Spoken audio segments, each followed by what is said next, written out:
Aprendimos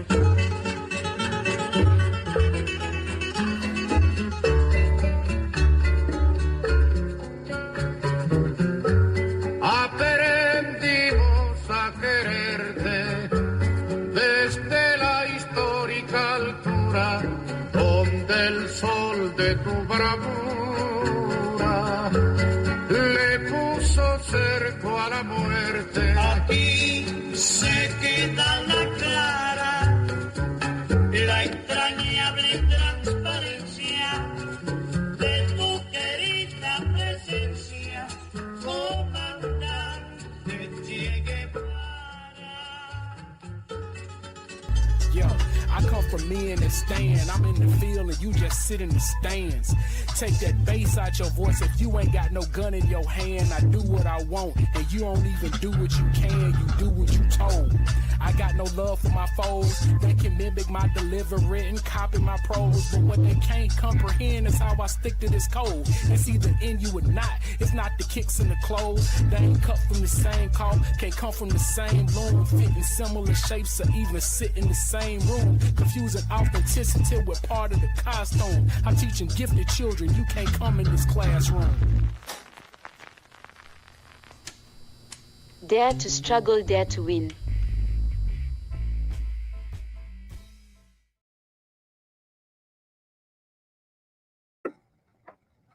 Oh, Mute. My bad. Welcome back. Welcome back to Dare to Struggle, Dare to Win. How you doing?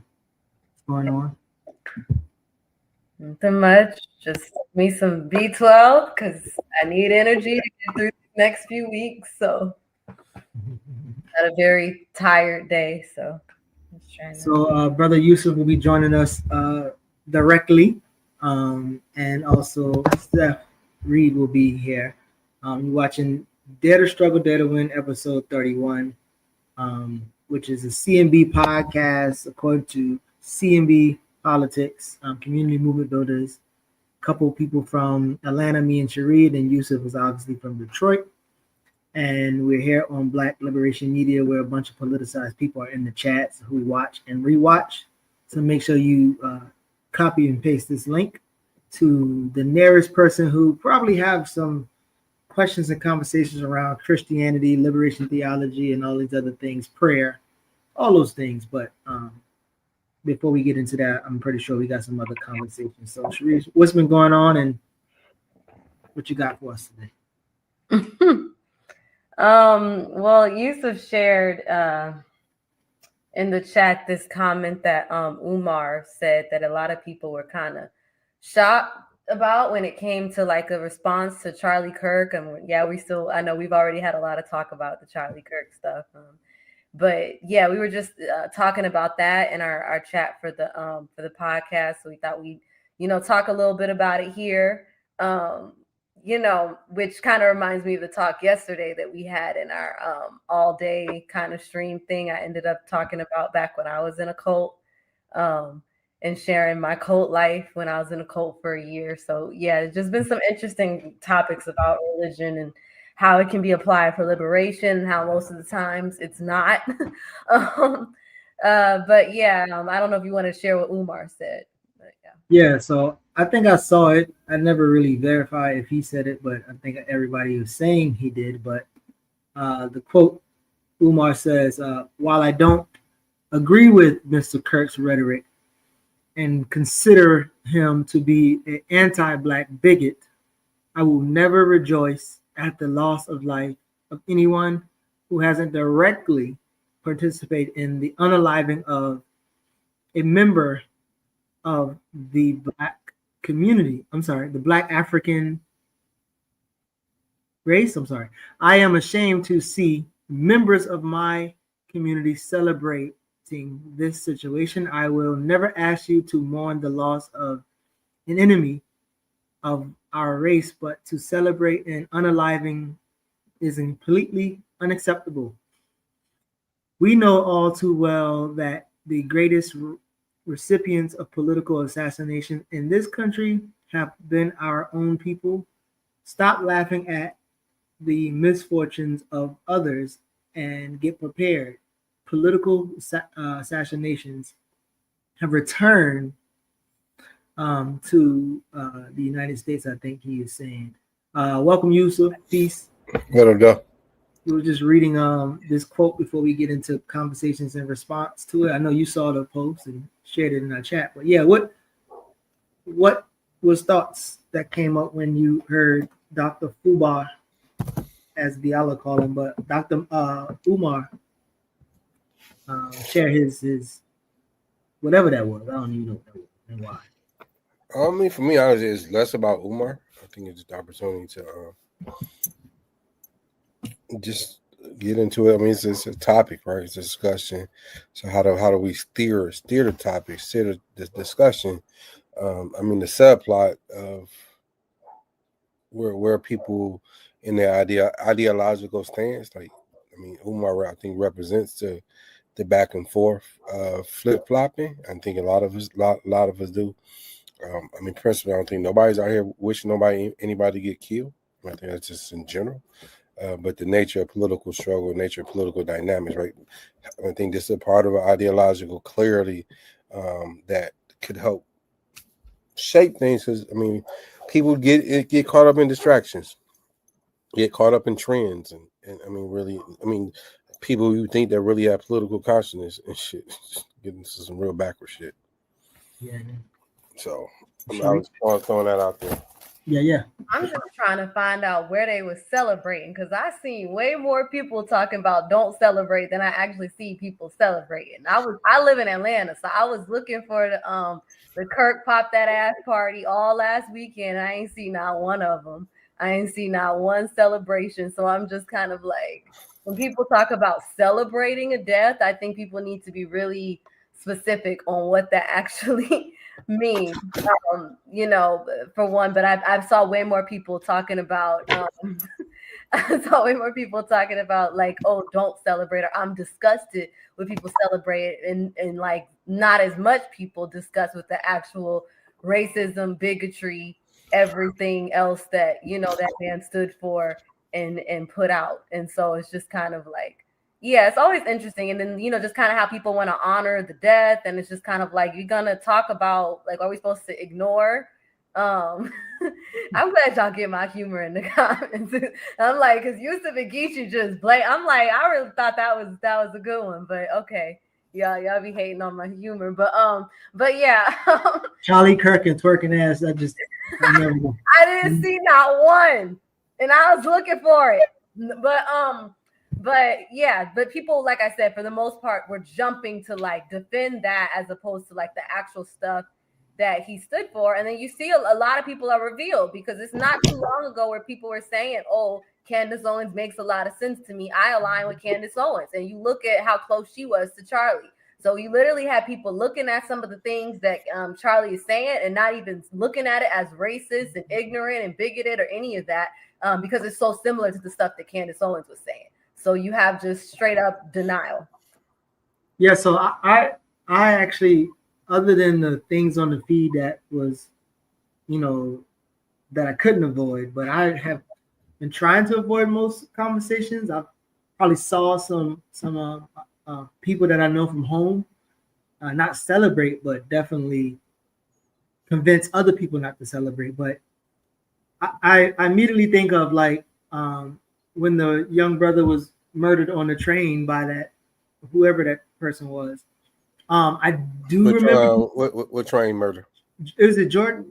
His name Jordan. Ely. Yeah. Is this recent? Nah, like a couple years ago. That's not the one that got in New York City. Yeah, about 2 years ago. Yeah. Yeah. Well, just Paul. You know, a conservative guy just hired him. Yeah. But to that point though, I saw people talking about how he defended people, he protected her, he was a whatever. And it's like, again, if that person can be murdered and people can say, you know, oh, this person was protecting or whatever, like I just think that's one conversation. And another conversation is like the US celebrates murdering Gaddafi and Bin Laden and whoever else, and everybody's cheering on those political deaths. So I'm like, I don't really like have time for Black folks who know that popular people And not only popular because of the dumb shit they're saying, but they also pop like they're getting brought to these campuses. It's not like I remember one time I was about to go to James Madison because a black student group was going to bring me there, and then I think maybe the administration looked at my shit and they was like, "Nah, he can't come." So, but they brought. I know I never was saying anything like Charlie Kirk, but the universities and the student groups or whatever, even if they brought him there to debate, they still brought him and gave him a platform. And on that platform, you can say particular things that make people feel a type of way. So they talk about stochastic terrorism. I know they say that that's a radical left-leaning tactic to justify violence, but the reality is people can, whether they're on one side of the fight for white supremacy or white power, the Republicans or the Democrats or whoever, they don't even like each other. They'll shoot and kill and fight each other. And so I just don't think that people are necessarily celebrating as opposed to saying like, well, white on white violence is a thing, right? I mean, and so, yeah, I know Umar is probably trying his best to stay relevant, especially in these times, but I really have never saw anybody celebrating anything. I saw people posting like they do with any other type of news or popular story.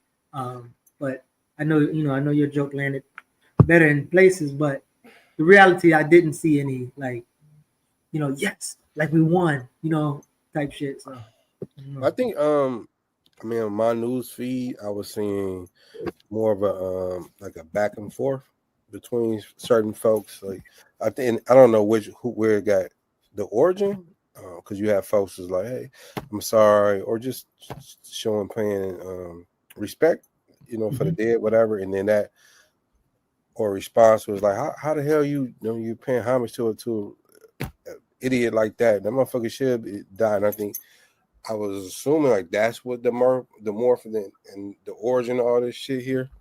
And I think Umar, to your point, just trying to stay relevant and shit. A topic. Obviously he it's interesting. Like Farrakhan, right? When Farrakhan chastises, what's his name? They kicked out the nation.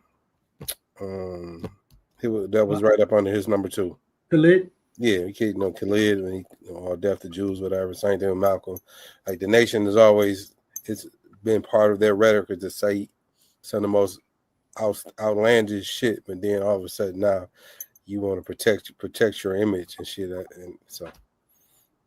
Yeah, and then I think it just even shows further how out of touch Umar is, because for him to just be like, "Oh, political death has just been brought back to America," just kind of like, where were you when the young brother was killed during the Cop City movement and everything? It's just like, so what do you? I mean, and then that's just one example, but there's so much political death all the time, if you want to be honest, when it when it comes to that. So I just feel like him just acting like it's this new thing. But I feel like there were several people on my timeline, and that's what, and I feel like I made a post being like, yo, like people are dying like every day, y'all, like in Palestine and Congo, like there's so much political death in this world, and it's insane to center this white guy and feeling sad for his family, because it's like at the end of the day, the KKK have family, they have wives, and then you can't marry a person and not somewhat co-sign their politics, so I just think that there was just a lot of things, but yeah, I think it just really got me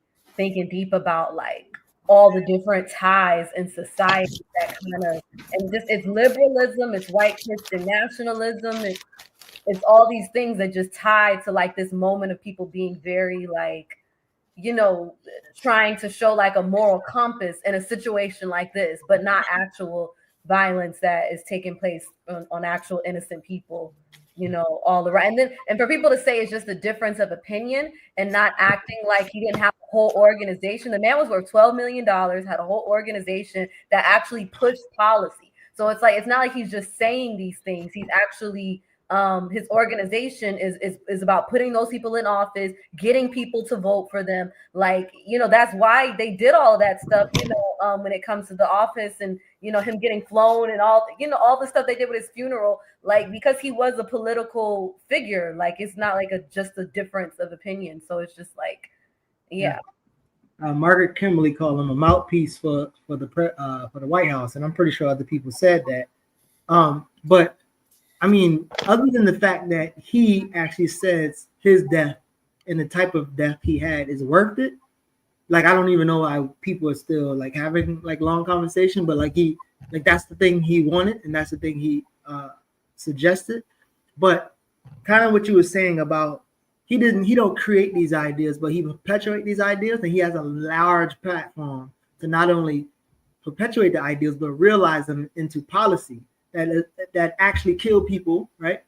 And so, even when he like talked shit about Martin Luther King, there are times who people can get on national television or national radio and say a particular thing, and it will embolden particular people to try to harm people. So again, however people feel about stochastic terrorism or not, it's like this Umar saying directly, right? We say directly in a minute in Gullah, but if you don't directly cause unaliving of black bodies, it's wild as shit, because like presidents and bosses and mob bosses, it's kind of like he can hire you to get a hit on somebody, and Umar was like, well, I ain't gonna give him the threat or whatever the case may be. So I don't really know what this person Umar, who's falling into irrelevancy at some point, I don't know how he would articulate that this white man who encourages and celebrates the death of black and brown people who do not obey the white power structure, the same power structure that Umar is trying to, who can claim that he calls an enemy, is just weird to me. So yeah, he needs to do something else with it. Yeah, I mean, I think it's deep, but it's not that deep. The obvious, I don't think he even made a statement in relationship to him losing his school, his building recently. So it shows you the political opportunist, and it's not the first time that he's. I mean, you look at the shows that he's been going on, the Breakfast Club. He kind of tones it down, tends to throw an olive branch. Hey, you open the donate towards me. You're not a coon. You're not a Negro. And I mean, and these are. I mean, I would even entertain it, because the folks who are not studying, they study him because they're too lazy to want to do it themselves. So they'll just, and he's too lazy to really be active. And so they feed off each other and shit, and by creating this discourse through this motherfucker.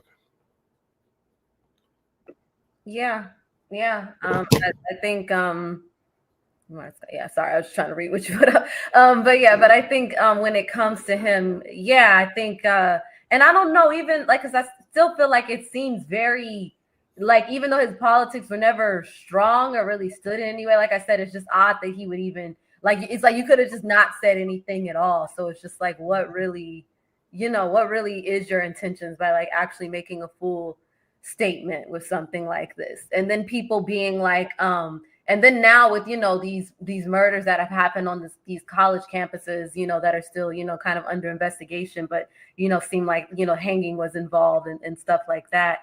A lot of people I'm still seeing are like, being like, oh, we'll see. So that's why you shouldn't celebrate, because now it's back on us. But it's the crazy part is, like I said, it was a white person that, shot Charlie in the first place. And for the most part, it was black people being like, oh, we need to pray for the brother and his family or whatever. So then to turn around and be like, oh, because people shouldn't have been celebrating, which, like I said, nobody really was doing. Oh, because now things are now getting turned on us. So it's like these people were looking for any chain of events to like start, doing like that whole little stance that the white guys did, or like white men fight back or whatever. Like it's just like they were waiting for something to happen, because it's like it's like this isn't even had like no black person was even there, was in a white Republican city.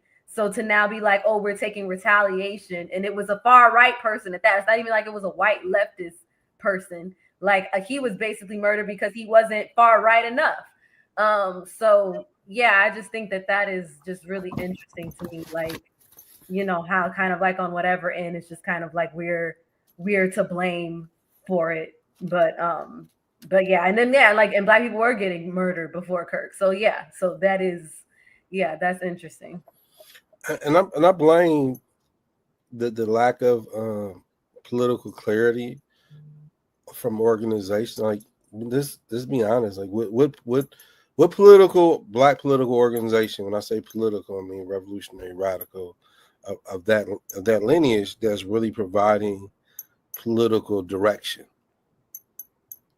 at this time, at this juncture that people have faith in, that's really building and not to shit on anybody, but just to continue call for greater organizing, greater political education, the greaterness, and not to the fall, because we keep falling into this path of trying to be the Panthers all over again, trying to be some organization of the past. Like we have to be the organization of the day.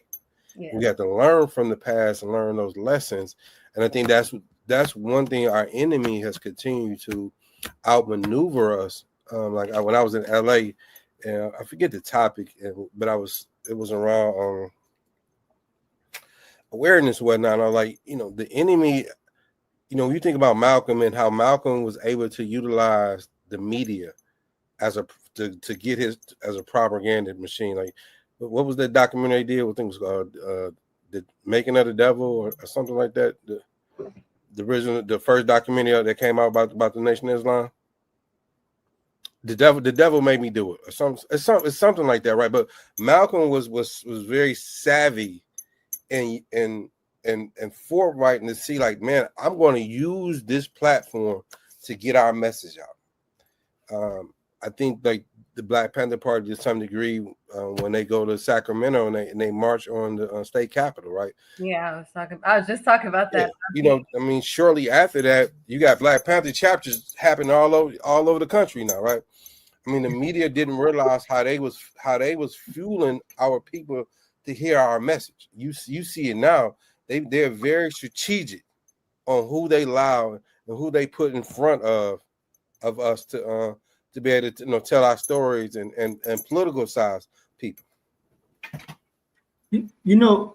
I'm so even as I was prepping for Steph to come on and reading, watching the interview of the two women who wrote the book, and the host was saying that the reason why a need for this book is whatever is like the left, and I wonder if there's like a fine-tuning way of like what part of the because again, so I'm reading David's comment. Says the left and the racially oppressed and other marginalized communities are always blamed.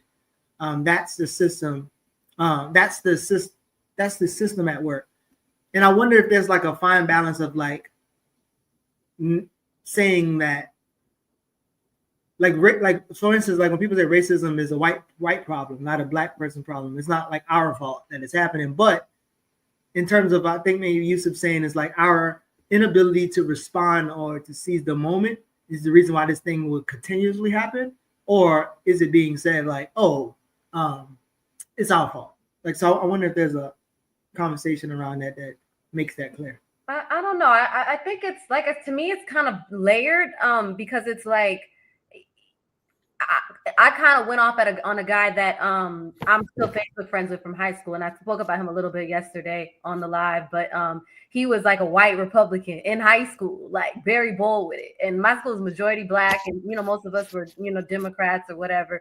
But he always kind of stood down like, I'm this white Republican boy or whatever. And like he had said something, and it's similar to Candace and Charlie and all them, where he's clearly rewriting history. Like he basically was like, oh, well, black people used to have like there used to be like high class black people or something in the 30s, and then the leftist movement in the 60s ruined it all or whatever. Like and I just was like, boy, so you just gonna skip over this, that, the third, and be like, oh, the black, not even leftists, not even black leftists, but the left movement in general ruined it all, as if we weren't responding to a high level of racism, white supremacy, white hegemony, like so many things, redlining, so many systemic things. And obviously I pointed out that you can't point to one elite class and be like, oh, well, all Black people were doing fine, you know, like that means literally nothing in the wide scale of things. But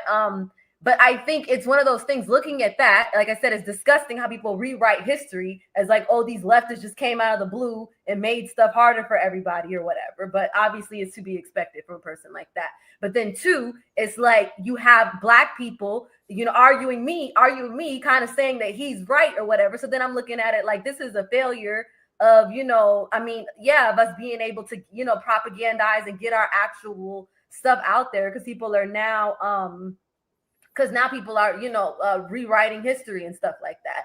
So, but at the same time, you understand that there's a huge machine, you know, that to kind of, you know, push these voices down, you know, and so it's I feel like it's very layered.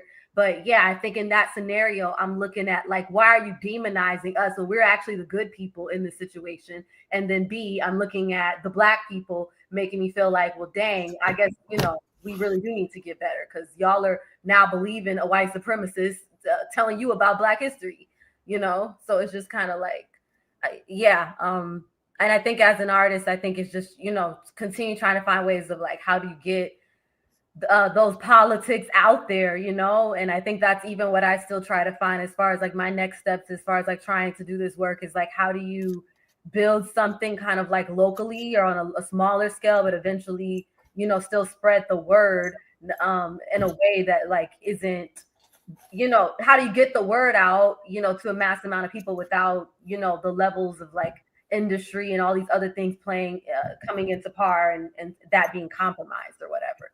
So yeah, so it's a lot. Sorry if I went on. I mean, also we got to keep in mind too, the propaganda is still propaganda. The machine is still the same, but there's different platforms now, right, than ever.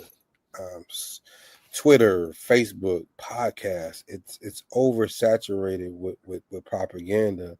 I mean, you have people who have. I mean, they may have read Malcolm X's back cover, right, and then looked at the rest on YouTube videos and et cetera. Or John Henry Clark, you know, took the shorthand study, and these are the individuals that move to the forefront because of their loud voice, or they may look good, or you know, whatever the case that's drawing people. And it's like every 5 years there's a new individual, there's a new voice. And unfortunately, our people and oppressed people in general are so desperate for leadership that they'll just accept anything. And again, I think that's why, you know, the movement or organizations are so necessary, but they have to be the right organizations, the right movements that are structured in the right way. Yeah. So y'all watching Dare to Struggle, Dare to Win, episode 31. In a few minutes, we'll be joined by the good brother Steff Reed, who would be coming to talk about We Pray for Freedom. It's probably a connecting conversation along with what we've been talking about so far. So he'll be with us shortly. Yeah, any other thoughts on that, or anything else that's kind of been happening that y'all feel like is connected to maybe this pre-bill conversation? Yeah, I mean, yesterday we were kind of connecting it to a conversation that you brought up a while back when why am I blinking? Zenzi was on.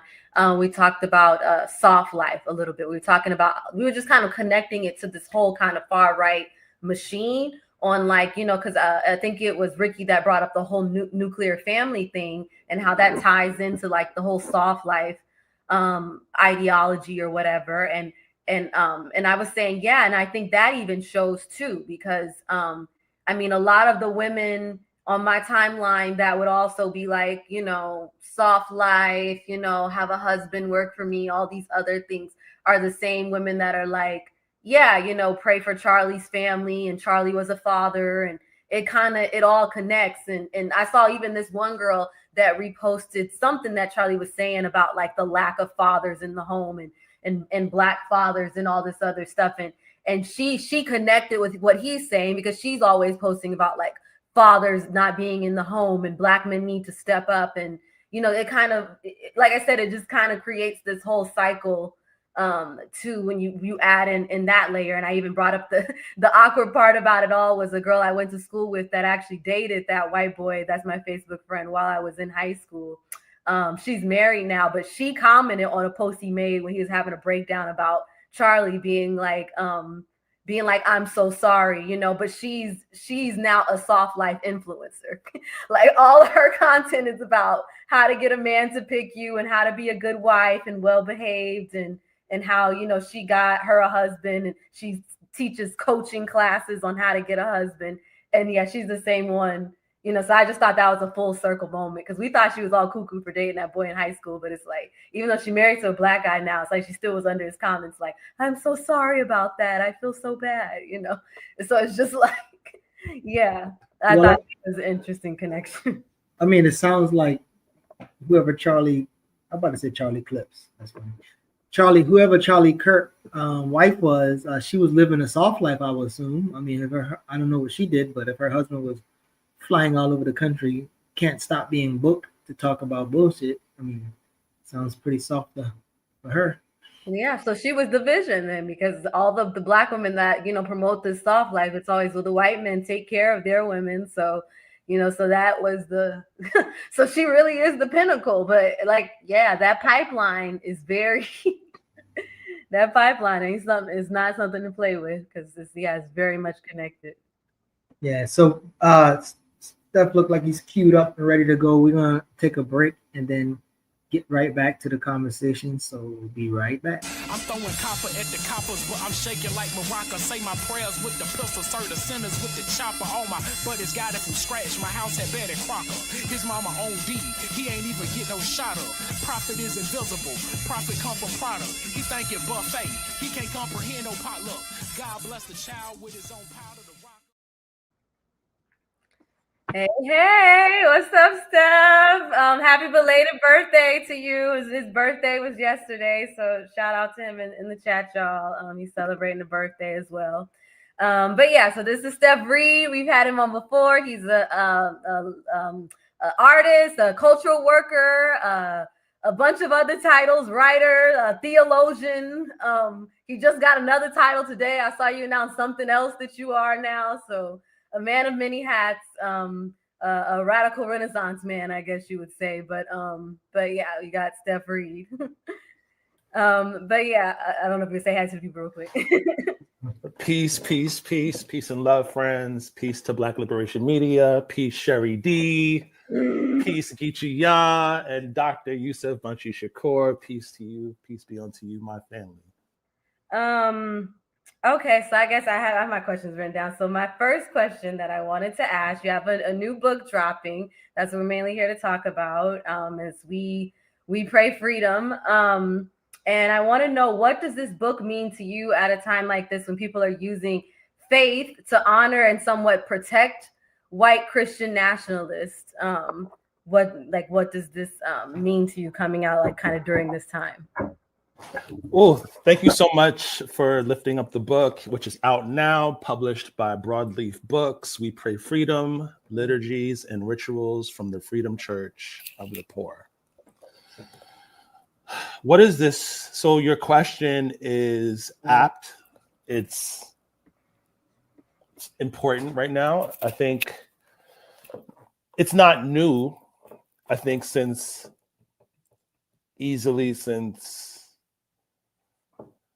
this cross culmination of conservatism, Republicans, the Republican Party, and Christian evangelicals in the early 80s, we've seen like this,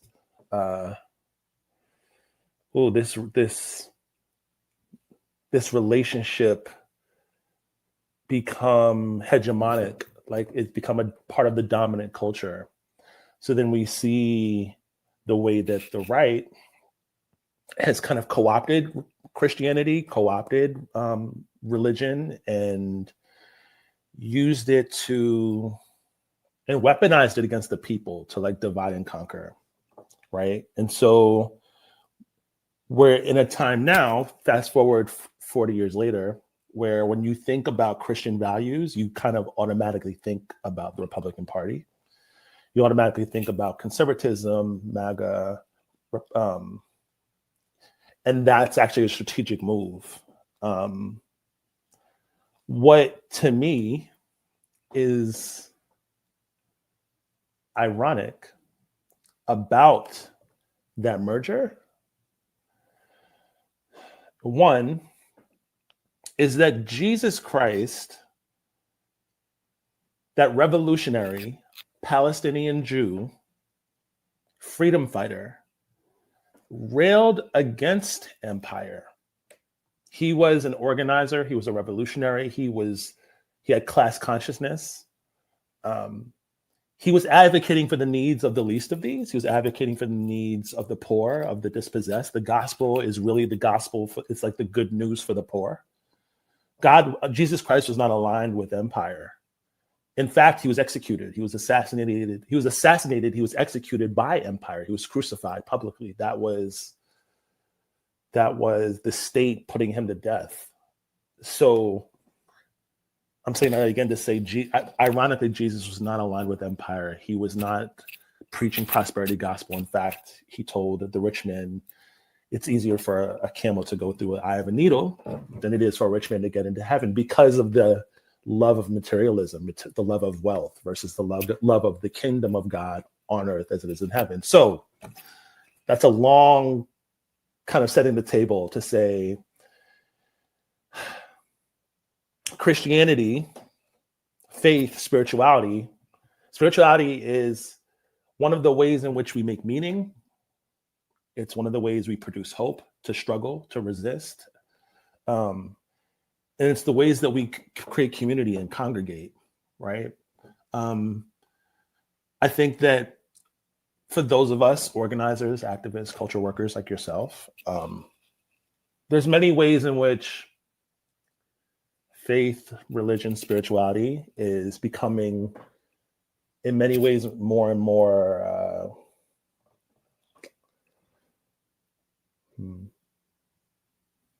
distanced from our movements. There was a time when, specifically looking at the civil rights movement, the Black church was like actually essential. It was center to that movement. Not all churches. There was many churches that didn't believe that the church should be involved in politics and shouldn't be involved in social justice. But there was this strand that people like Martin Luther King came from, that Ella Baker came from. These are Black radical activists and organizers that understood the power of spirituality to like bring people together, to bolster hope, to create a sense of togetherness and belief in something bigger than yourself. So I'm saying that in these times, folks on the left, organizers, activists, people that believe in freedom and want total liberation for our people, it's important that we take back our spiritual practices. It's important that we take back our faith, take back our religion, so that we can fortify ourselves to continue to fight the ruling class, to fight empire, to resist fascism. We need something bigger than ourselves. And I'm not saying Christianity is the way. I believe there are many ways to find righteousness and to find meaning. What I am saying is that we need to fortify our movements, and faith and spirituality is one of the most important ways that we can do that. Welcome back. Really peace, good brother. Thank you for that. I was just curious. I got everything that you said. It makes sense to me. But I was wondering, does it align with the shrine? Are you familiar with the Shrine of Black Madonna, Reverend Cleed? I've heard of it. I'm not super deep. I'm not super steeped in it, but I've heard of it. Yeah.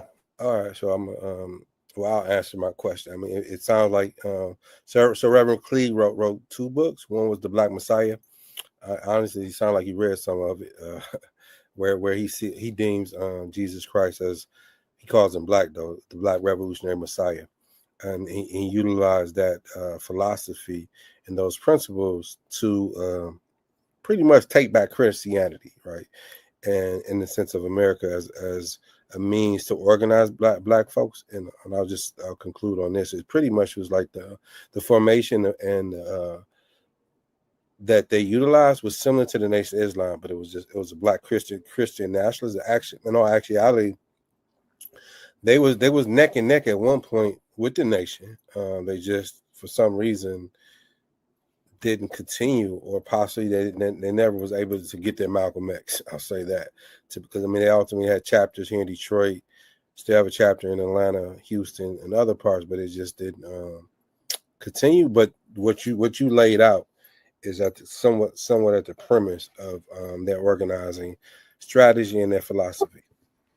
Yeah, thank you for raising them up. I mean, it's I believe it's super important to like recover these histories, to excavate them from the annals of history, from the annals of history, so that we can continue to learn from them.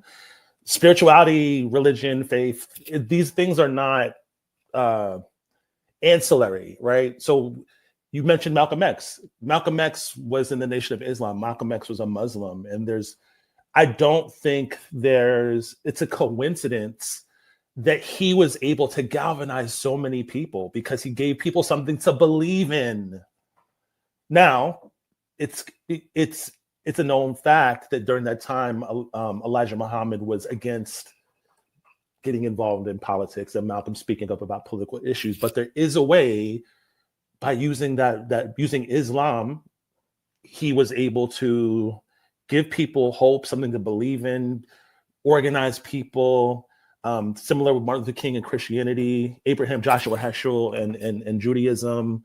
Look at the Black Panther Party and their relationship with the church. Look at the Young Lords, their relationship with the church. There's ways that spirituality, again, I can't say this enough, it fortifies us. It gives us something to believe in. It gives us hope. And hope may seem like a lofty, hippy-dippy concept, but in the face of catastrophe, confronting counterinsurgency, militarism, people that are quite literally being disappeared at this moment via ICE. We look at genocide in Palestine. Part of the work of empire is to push us to the point of feeling like their rule is inevitable, for us to lose complete hope, for us to lose our fight, for us to lose our will to make their work easy. So something like hope is a radical thing in the face of grim catastrophe from empire. So yes, spirituality is super important, Dr. Shakur. So I'm gonna blame you, Steph. Welcome back, and Yusef, for this long ass thought that I want you to respond to. So first, as I was watching the two authors talk about the book, they used a lot of believe, we believe, believe. And it begs to consider that it's a perspective based off of reading. And again, we have an event at Morehouse coming up next month with Beneath the Mountain with Jennifer Black and Mumia Edit, and I've been revving it, and Jared is in the chat. I told him John Brown letter to his wife, the last one, kind of makes you reconsider. But anyway, in Matthew 21, one could take Matthew 21, 22 and say, well, like, see, I believe God is telling us to create our own currency. Give to Caesar what's his, and then we need to go to crypto, right? Because this belief thing is like open.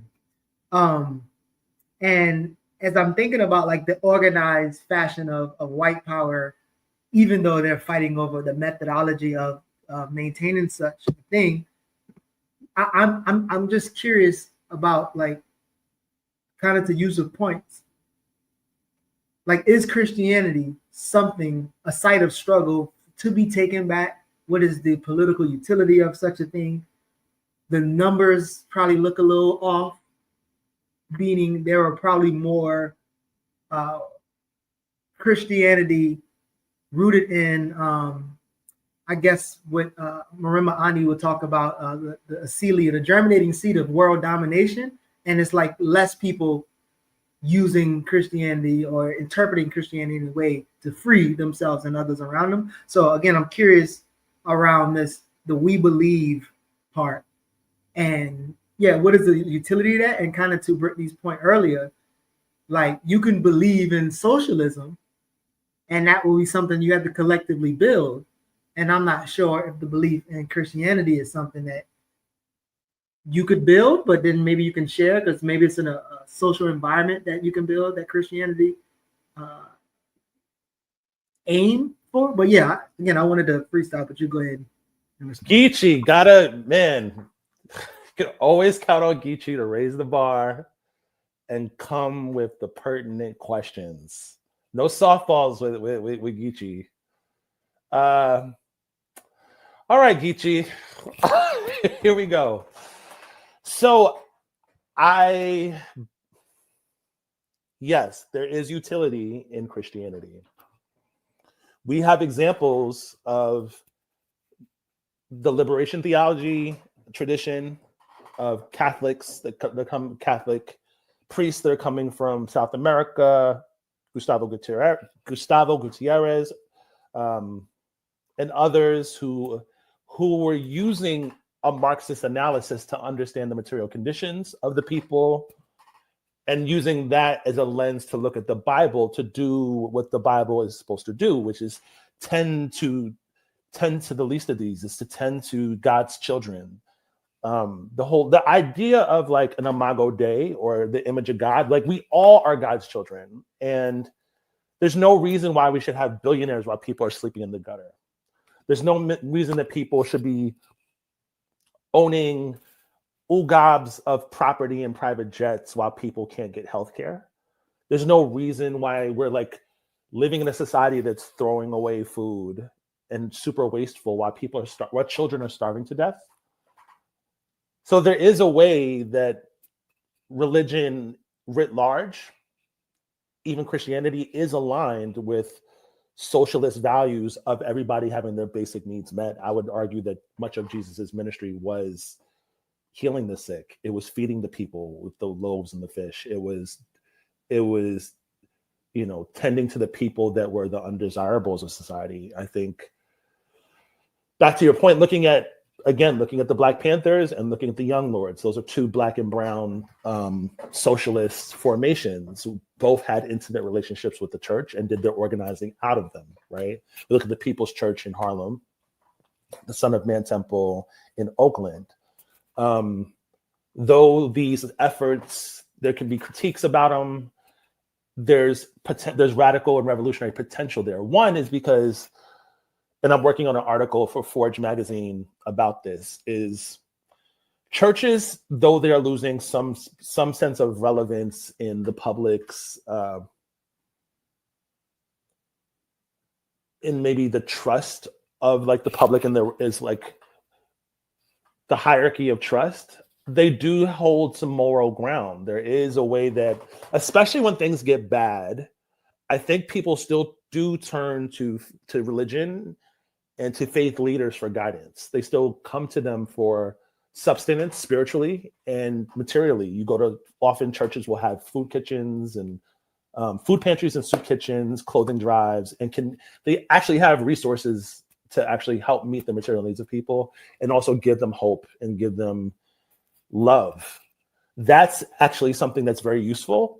But in addition to that, we have a long tradition of churches that will use their maybe other rooms, the basement, for like the underground work of organizers to actually meet and strategize and plan. That's super crucial, especially in this fascist time where there's so much of our movement, so much of what's happening is being surveilled via social media.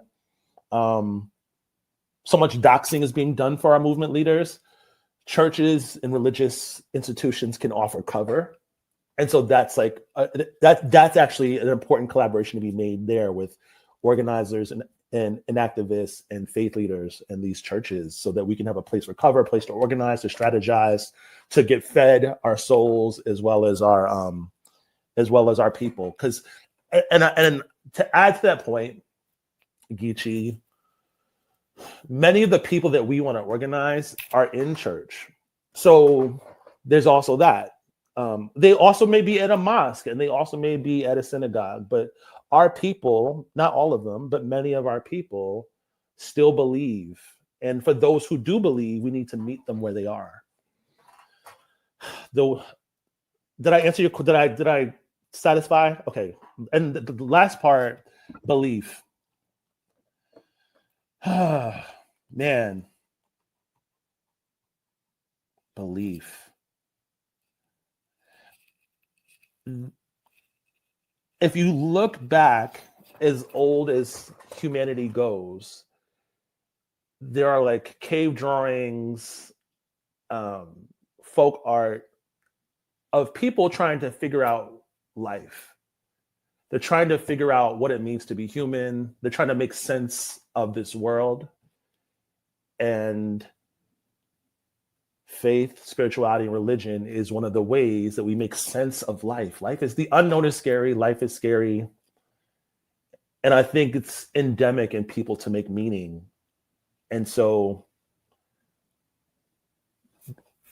whether it's through their God, whether it's through their rituals, this is what sustains people. And back to this book, we pray freedom, liturgies, rituals from the Freedom Church of the Poor.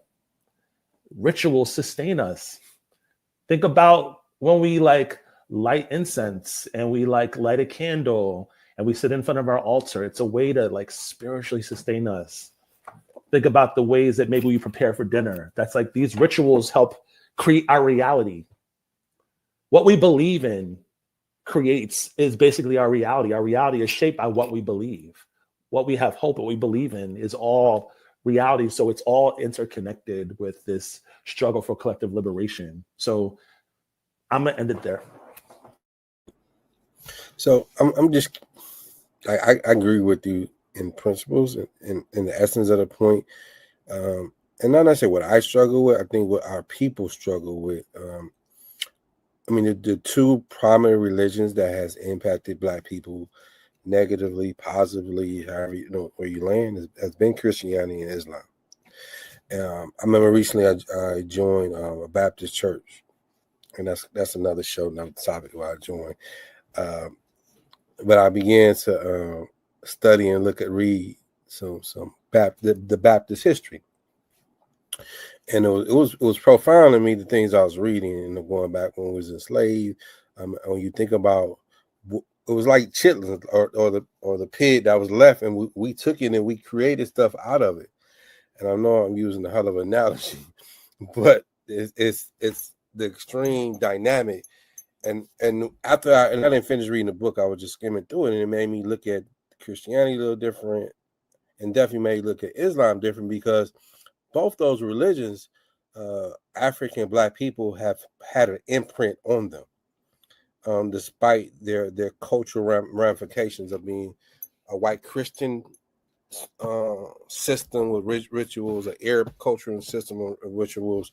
So what I want to get to and ask is, how do we extract those things that we contribute to your point that you're talking about of staying on this path toward liberation?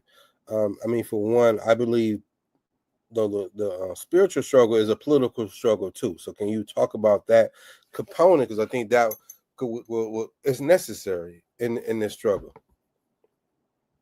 Oh, Dr. Shakur, you're touching on something that's like, it's a pertinent question regarding like, how do we reconcile the master's tools, right?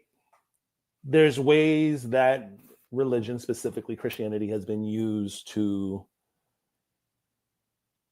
implement colonization, dehumanization, extraction, exploitation via the doctrine of discovery, right? Which is it's the subtext for chattel slavery and for the genocide and exile of the natives. So there is the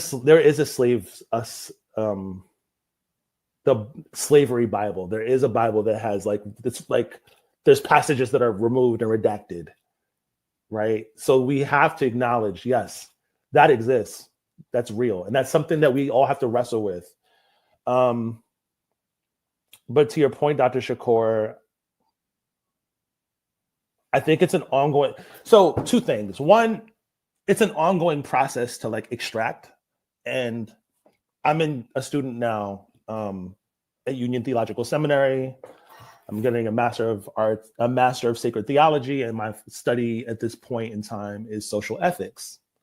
One crucial thing is that social ethics, meaning defined terms. Social ethics is what is going on here and what ought we to do.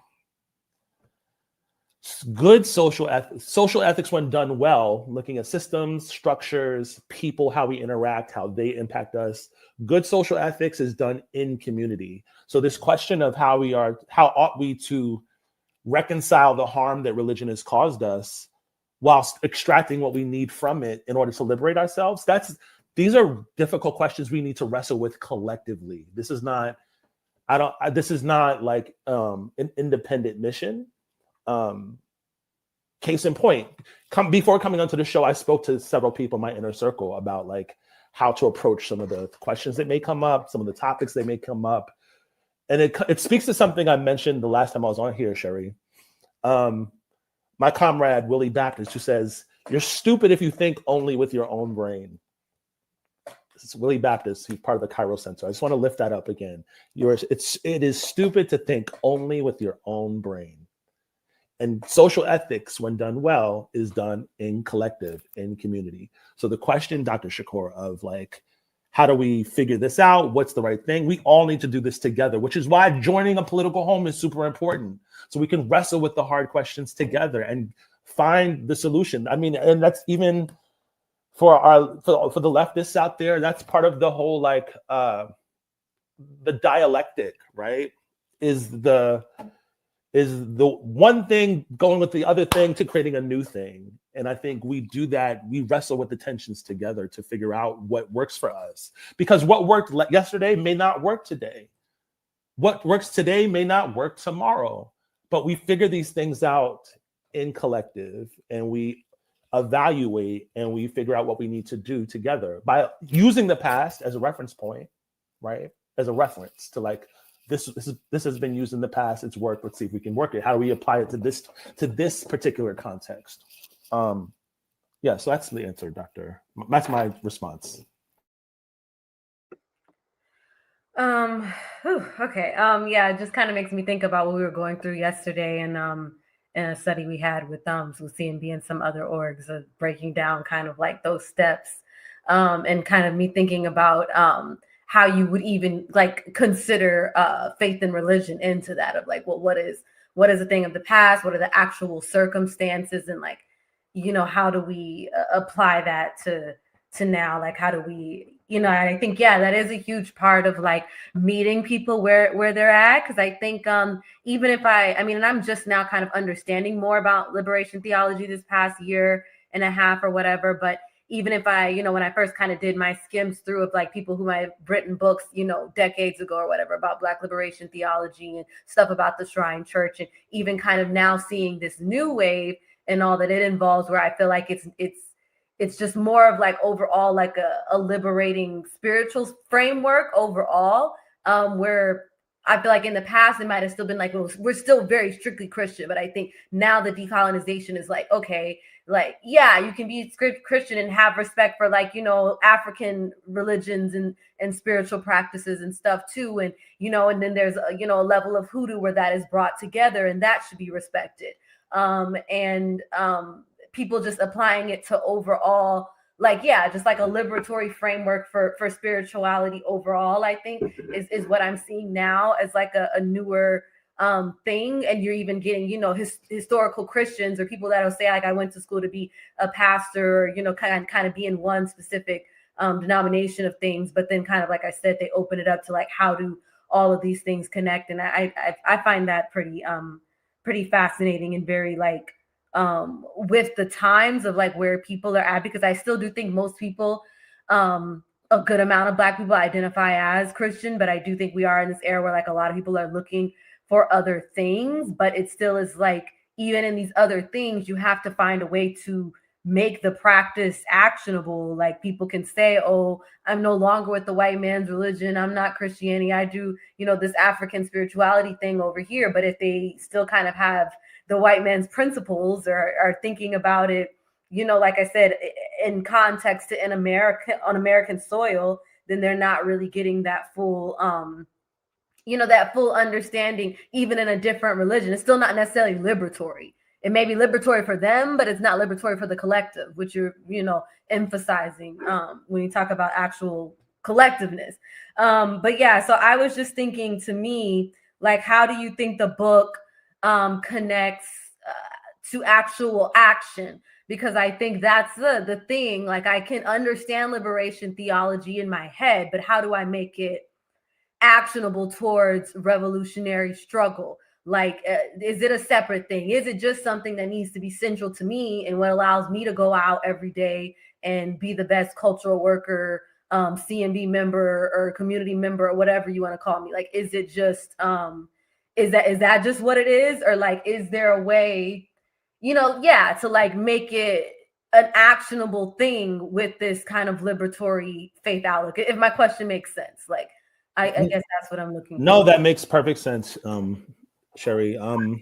So I want to just first kind of put on the table that religion, like anything else, like art, like music, like culture, is a weapon, and it cuts both ways. Religion, let me say it again, religion, like art, like music, like culture, is a weapon, and it can cut both ways, which is where the ethics come in. It's like, how are we using this weapon? Are we using this weapon to subjugate, or are we using this weapon to liberate?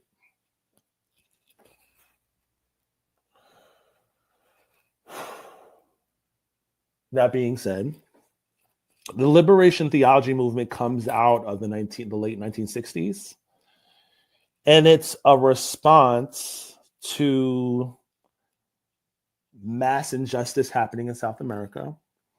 Liberation theology, the main premise is God's preferential option for the poor. God's preferential option for the poor. Meaning, it's looking at the most marginalized and their lived experience. It's liberation theology. Liberation theology is contextual.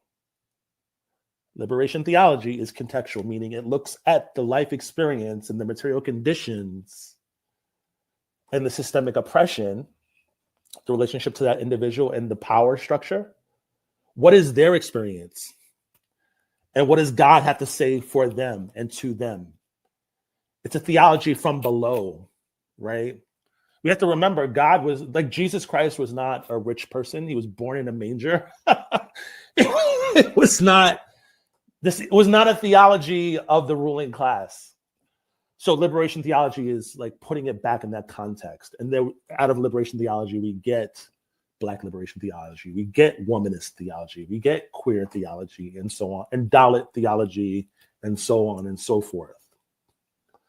So I hope that gives you some context. I would say read some of the work like God of the Oppressed from Gustavo Gutierrez. I would read Black Liberation and Black Power by James H. Cone. A Theology of Liberation by Gustavo Gutierrez. Black Liberation and Black Power. Black Theology and Black Power by James H. Cone. God of the Oppressed by James H. Cone. Just to get a grounding on like how to understand how liberation theology can help revolution. Because from what I understand, looking at like Isaiah in the Bible, God loves justice. And when we think about the Lord's Prayer, our Father, who art in heaven, hallowed be thy name. Thy kingdom come, thy will be done. Where? On earth, as it is in heaven. Why would Jesus say, on earth as it is in heaven, if we are to only be concerned with heaven? Yo, tell me why I've been saying that in my show. And like, I didn't even catch that I was repeating apart from the Lord's Prayer, but that is deep. I didn't even catch that, but yeah. So if Jesus was only to be concerned with this utopia in heaven, with the afterlife, if Jesus was only to be concerned with individual sin and our own salvation, why was he going around healing the sick and feeding the hungry and tending to people's basic needs? It's because on earth as it is in heaven. So liberation theology is a lens that we can use to bring forth that kingdom or kingdom of God on earth as it is in heaven. And it's a collective struggle for collective liberation. And how do we figure out what ought we to do? We do it in collective. We do it in community. How do you do that? Join a political organization and you figure that out. There's ways that we can read scripture, whether it be the Bible, the Quran, the Torah, and so many other spiritual texts that they all kind of, in so many ways, many of them are pointing to similar divine truths about how we ought to treat each other, how we ought to be together, what is best for us in regards to like our spiritual and material needs. We compare that with like some of the genius and wisdom that our artists and our poets and our prophets are telling us in today's context. I believe my pastor at my church, Judson Memorial Church, where I was just hired as the Sunday school director. Clap for me. So my pastor, Micah Busey, says this really beautiful quote. Micah says, artists have the potential to serve as today's modern day prophets. Artists, culture work, again, Micah Busey from Judson Memorial Church will say, artists have the potential to serve as today's modern day prophets. I believe that artists have the power to tap into the divine, to channel God's energy, to channel God's wisdom, to channel God's truth. Look at people like Bob Marley. Look at people like Nina Simone. They were like spitting gospel, not gospel a genre, but they were telling the truth, straight truth. And they were tapping in to something greater than themselves. And they were awakening the consciousness of people around the world. So you juxtapose that kind of prophetic truth-telling and wisdom of the artists as prophets with whatever your sacred text in your scripture says. We have the spark and the flame to ignite righteous indignation and to build collective revolution, to build revolution and to build collective liberation. We need to do this together. And it's actually the work of all of us to do part of this work. We all have the pieces that we do and bring it together. And just again, as cultural workers, one of the things that I would just offer to you, Cherie, is I saw your play. It was genius, right? Your one-woman show, it was brilliant. It was one of the most brilliant things I've ever seen in my life. You came up to New York, you did your one-woman show, you tapped into so many things. You tapped into afterlife, you tapped into purpose, you tapped into meaning, you tapped into capitalism, you tapped into Black excellence, you tapped into, gosh, so many things. I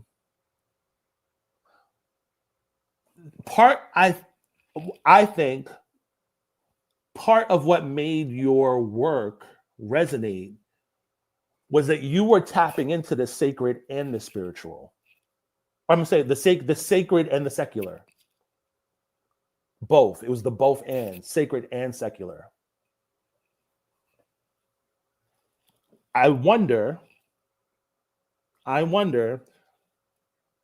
how could the rest of us, faith leaders, artists, cultural organizers, activists, those who believe in freedom, if we were to tap into that divinity and to tap into that spiritual and that sacred and secular register, how much more impactful could our work be?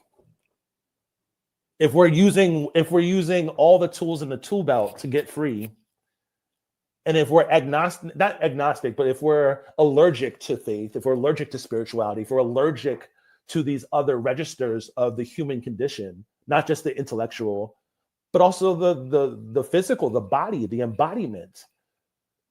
The human has so many registers.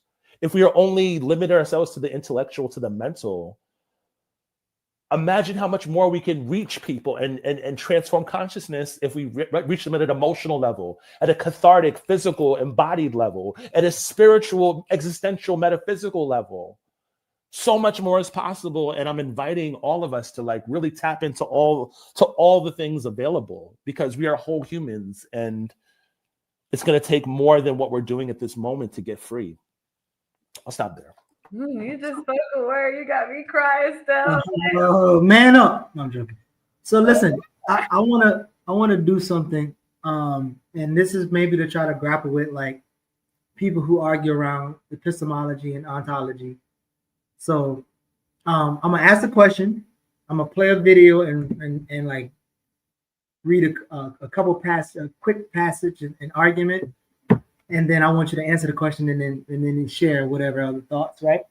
So, is this book a tool or effort to organize Christians?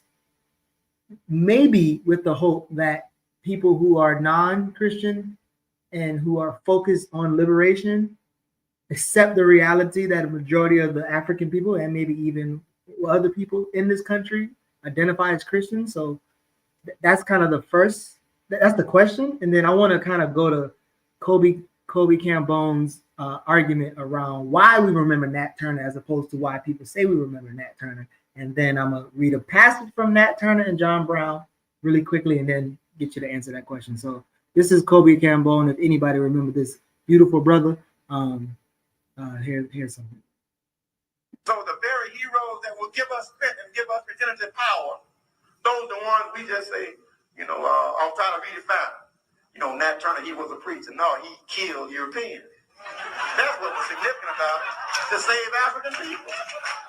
You see, Harriet Tubman, she was a religious woman, but she carried that gun to kill Europeans who were trying to stop African people from trying to be free. You see, that's what our children need to understand. That's a proper role model for an African child, is to learn about African people who stand against white supremacy domination. Then you're going to have a healthy child. When I was growing up, that this I believe this total misnomer used to argue that we can't teach black children the truth because they'll get them killed. And they're getting blown away every day in ignorance. You see? And here we are participating in keeping them ignorant. We don't know what the outcome would have been, giving them some sense. So again, the argument around Nat Turner being a preacher, there was tons of preachers out there, but that particular preacher throw them hands and guns. But so there's an argument that Nat had a class analysis, right? Because he even says since he was a young boy, before he even got a grip of maybe Christianity, there were white and black folks who will say, I quote, "I suppose in my uncommon intelligence for a child, remarked, I had too much sense to be raised. And if I was, I would never be of any service to anyone as a slave," right? So white and black people told Nat that when he was a little kid, before he even get a grasp into. And then again, he so the argument could be like, well, I don't know if it's Christianity, it's the seed that was sown in him before, right? And then again, same thing with John Brown. John Brown talks about how his family should not be ashamed of his legacy. Now, and I've been saying this lately for the last 2 weeks. Both of these men outlived the life of their family members and the memory of their family members, right? Whatever they believe. So again, I'm curious to get you to respond to that, but initially answer the question like, is this book an effort to try to organize Christian folks? This book? Okay, let's start. Okay. Ooh. Geechee, y'all.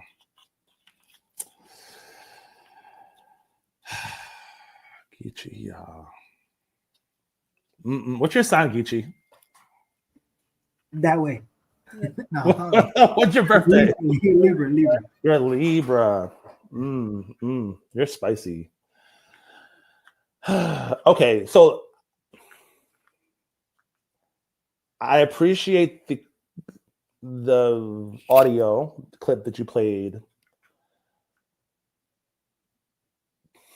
I would argue that Nat Turner and Harriet Tubman,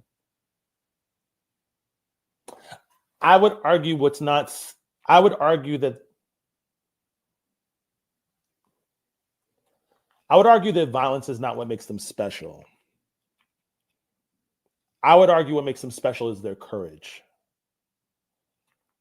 their bravery. I would argue what makes them special is their willingness to take a huge risk, to risk their lives for something bigger than themselves.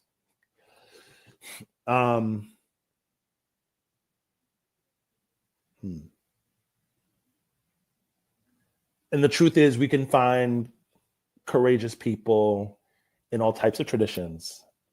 We can also find cowards in the same traditions.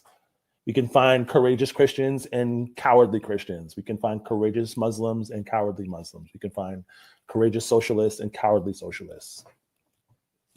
So I don't want to essentialize ideology, religion in a way where you pick this and then you're good. You still have to do the work of living up to being the best version of yourself and of the thing and what the tradition has to offer. And again, back to Harriet Tubman and Nat Turner, what they modeled for us was great moral courage. What they modeled for us was unapologetic Blackness, unapologetic thirst for liberation and freedom of themselves and their people, and willing to die for something that they believe in. That's actually a righteous cause.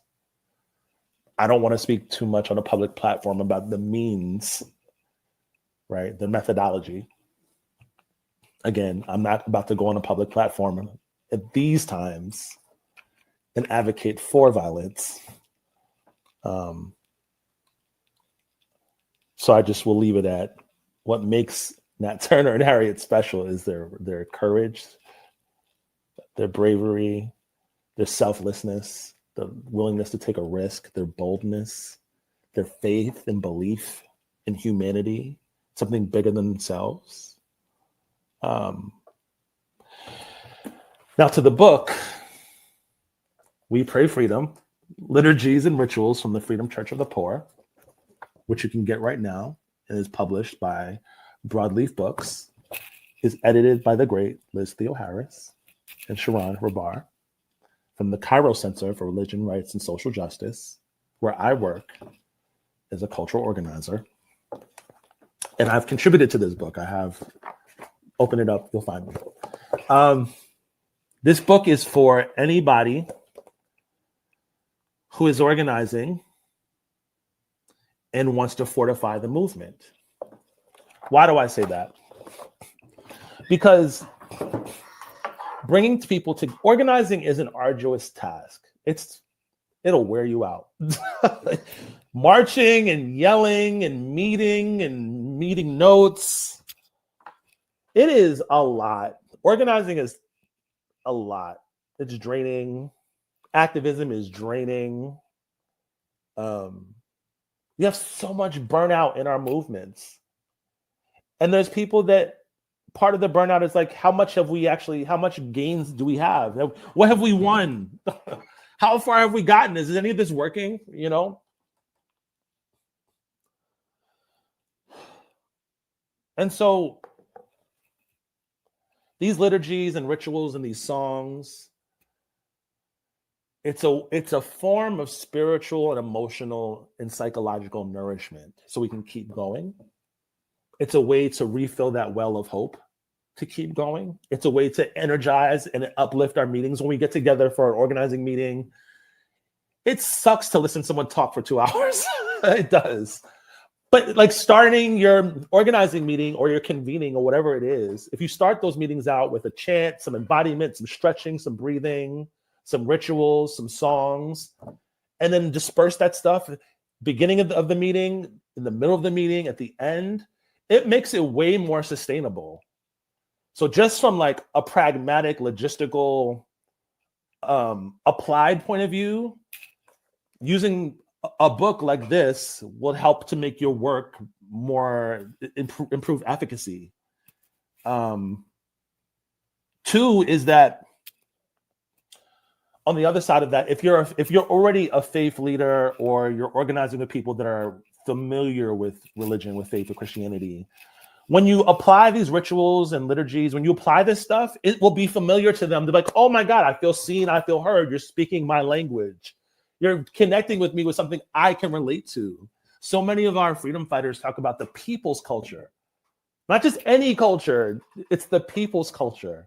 We use the people's culture to organize them, to relate to them.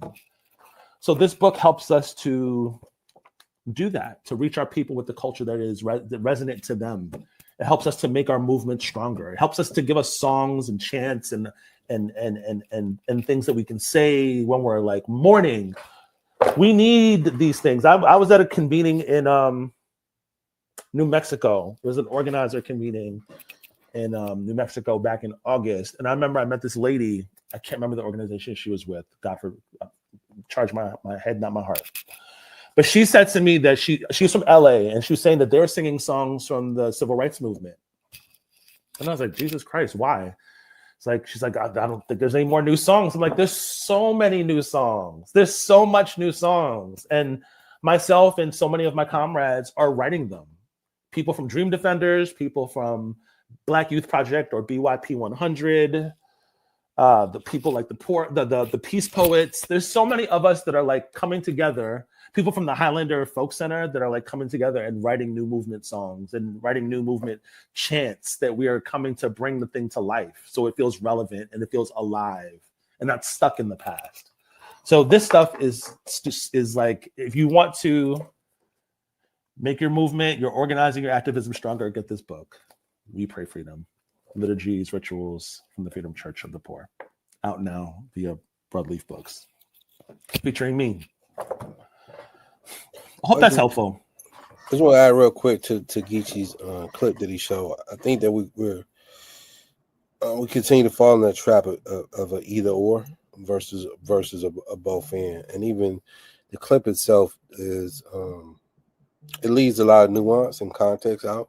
And I think that we continue to, I mean, in any struggle, there's always every opportunity to explore different strategies, or you may be trapped in one strategy, then you grow to another, right? Or you should grow if this one didn't work. But I think for some reason that we've always been trapped in it, either we gotta be violent or we gotta be done violent. I mean, I think at the end of the day, there is no discussion around what we need to be besides getting free, and the strategy will produce itself. Again, I think because of the nature of Christianity associated with whiteness, we immediately look at it as a certain type of way. I know if we had this conversation, almost 10 years ago, I would probably be talking differently than I'm now, and that's just my political maturity. I'm not saying I detest white Christianity just like the next person and shit, but I know what we contributed and how we utilized it. Nat Turner, I mean, he said he was ordained by God to liberate his people. I mean, we gave a process, same. They utilized those tools and took them and flipped them, and I think we tend to forget ourselves. Like, we'll never be the traditional African people that we was. It does not negate that we're African people. However, we're a different type of African people, and we struggle with many contradictions to find our liberated selves. Yeah, I just want to thank you for speaking some life into me as a cultural worker. I think I needed to hear that as I prepare for this Atlanta show. I think you remind me that we all have a role in that. We need all of these things: cultural work, art, religion, spirituality. We cannot afford to leave any tool behind. It's kind of one of the biggest things that I'm hearing, and I think sometimes, I can, I think even in organizing, I feel like I find myself being like, well, I think this is probably more important than me doing this art or that, or this part of me, and so I find myself always trying to somewhat compartmentalize or somewhat inner critique of well, how important is, the work that you're, doing on stage versus the work that you may be trying to do in Atlanta community of Pittsburgh or something like what, so I think, you kind of laying it all out is that, we have to be constantly using all of our weapons and not limiting ourselves. And, so I appreciate that because I needed that as a cultural worker. I definitely needed to hear that.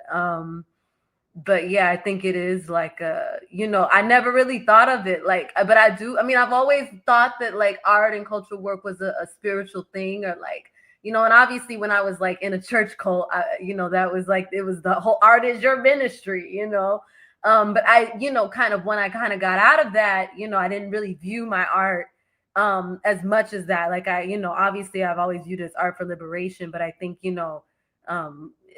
opening up the framework for how we view actual ministry and stuff like that, I think, just kind of circles it back to like, how you're saying, even in the show, I talk about, the spiritual part, the secular part, and just how to make them, interconnect because that's all of us, actually in the world. So sorry to go on. Can we stay there for a second? Wait, can you tell me about, this is important. So just trust where I'm going with this. What brought you to a cult and what kept you there? I was in a cult for like a year and a half, and I think I was, like I said, I go in depth on the episode we had yesterday. They asked a bunch of questions, but it was about a year and a half. And I mean, it wasn't like the extreme of cult, like, nobody was pimping me out and nobody was physically abusing me, but it was about like a year and a half. I was at a performing arts church in New York City. It was pretty cultish. I mean, aside from there was no abuse and nobody was taking my money, but they were very like brainwashing and you had to interpret the Bible the way they interpreted the Bible. And they had like a Bible Institute and they had rules and things that you had to learn from that Bible Institute. And they kind of wanted you to be doing stuff on behalf of the church all the time and evangelizing on behalf of the church. Now, you weren't necessarily evangelizing about God or Jesus or anything. It was always like get more people to the church. They would text me every Friday, how many people you invited me to church how many people did you invite to church this week? But yeah, it was about a year and a half. And I think I was there because I was 20 and I was about 19 going on 20 when I joined. And I was about 21 when I left. So yeah, it was like a year and some change. And yeah, I mean, I was new to New York. I needed some sort of family and I always wanted to do good in the world. And I always like, I didn't grow up churchy. I grew up Christian, but not churchy. Like, my dad's not religious at all, really. And my mom, she's Christian, but she was not like a church mama or anything like that. But I always felt like I needed to be more churchy. So then when I got to New York and I had opportunity to be churchy and it was an arts church and, my best friend was there. All my friends were there. No, it's called the Rock Church. We were near Times Square Church. It was a small church. We had a larger church in the Queens area. But we would do our church in like little theater spaces. We would rent them because it was really only like 30 core members, but it was like maybe 50 or so sometimes could show up to service, but it was really about 30 core members. And yeah, we were all models and actresses and singers. And that was a big thing too, of like, I was very fame hungry at that time too. So I was always trying to figure out like, what's the secret? Like, how do you go from being a regular person to Beyonce? Like, what's the secret? I was like trying to find that too. And, a lot of the people in the church, they were working actors, some of them on Broadway, commercials, some were supermodels, but they never told you about the classes or their Asian or like any of their training. It was always, I was spreading the gospel and that's how I was evangelizing and that's how I got, on Vogue. But yeah, so I think there was like that hope of like wanting to do, because, at that time I thought, the biggest contribution I could have to my people, to society, was me being this big star. And so it was just like that tied into like a religious kind of ideology of like feeling like I must be disappointing God in some way because I'm not there yet, and being like, I got to get on the right path with God, and feeling like these people have the answers on like how I can get right with God. Like that's kind of what kept me, consistently like, there for like a while. And then, over time, I just started to have questions, be like, these people are insane. And, you know, yeah, I mean, eventually I just had to get out. My best friend left about 3 months before me, but then I left after. How did the first thing is I know the Rock Church. I used to be really tight with them. I used to like actually go to church. Bruce Glenn? I know the twins. Oh Lord, Bruce Glenn. Bless that Bruce. I say Yasha and Ian. Bruce and Glenn and Ian, those are some of the nicest people I've ever met, you know, till this day. You know, ideology wise, you know, obviously we differ, but nicest people I'll ever meet. But Yasha was the one that used to tell people she made a covenant with God that she wouldn't tell people where she got her weed from. When people ask she unfriended me a while ago on Facebook because I said something. I don't know. So like 10 years ago, I performed at the Apollo Theater and Yasha and Ian joined me. That was really dope. I was really cool with that whole crew for a while. I thought they were wonderful, stylish, young, beautiful Black people. So there's 3 takeaways. I just want to just pivot from that and get to why I asked you. Mm-hmm. The takeaways was you needed a sense of family. So that's belonging, right? You were looking for a sense of purpose and then a sense of meaning. Those 3 things, purpose, meaning, and belonging, would make our movements on the left so much stronger. What would it mean to give our movements on the left a deeper sense of belonging and a deeper sense of family and connectedness? What would it look like and feel like to have more sense of purpose and meaning, a deeper meaning? How would that fortify our movements and people's commitment to the project of collective So we got to make it a real cult, and that's something I was thinking about. I know I'm going insane with the words. That's actually not what I'm saying. No, I know. I'm just being stupid. But no, off the rails. Going off the rails. So really quickly, two things. One, I think I like that stuff. I like that conversation and that thought because too often I think in the movement space on the left, there's this argument around like, well, we don't got to be friends. We're comrades. We ain't got to be comrades. And it's kind of like, it's almost like robotic, dogmatic argument around not being principled. And anyway, apart from that, and on top of that, I just put Cherie and one of our other organizers to work. I emailed y'all the link to this video with a slight little fire behind your ass. Can we say that? Christian ass. To maybe facilitate a viewing and talk back of this interview. Maybe we can start at Little Zion Church, or I'm sorry, Great Beloved Church, Little Zion space. And then maybe we can have Steph come eventually and or the authors and see if we do because here's the thing. In Pittsburgh neighborhood, there's more churches per capita in any place in the world. So like it's so many churches in this little ass neighborhood.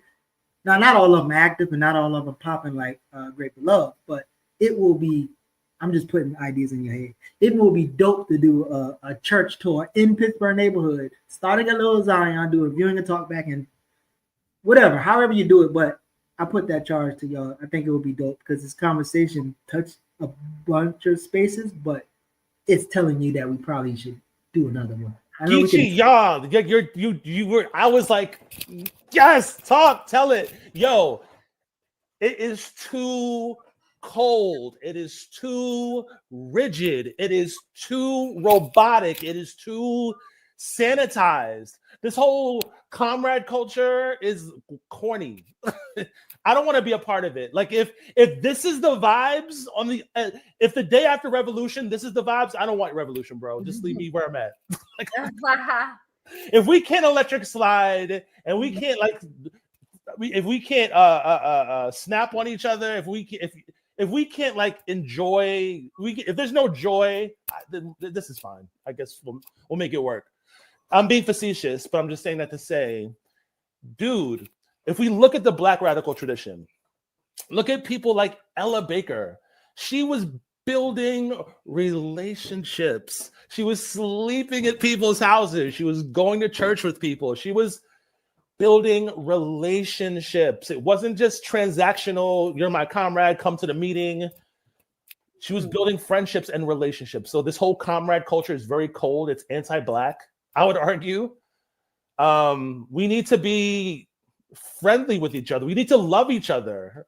That's the law of Jesus. We need to love one another. We need to, who is my neighbor? Whose neighbor am I? Like, we need to have that orientation to make our movement stronger. People are not going to show up where they don't feel loved and belonged and welcome. Cherie was caught up in a cult because she felt loved.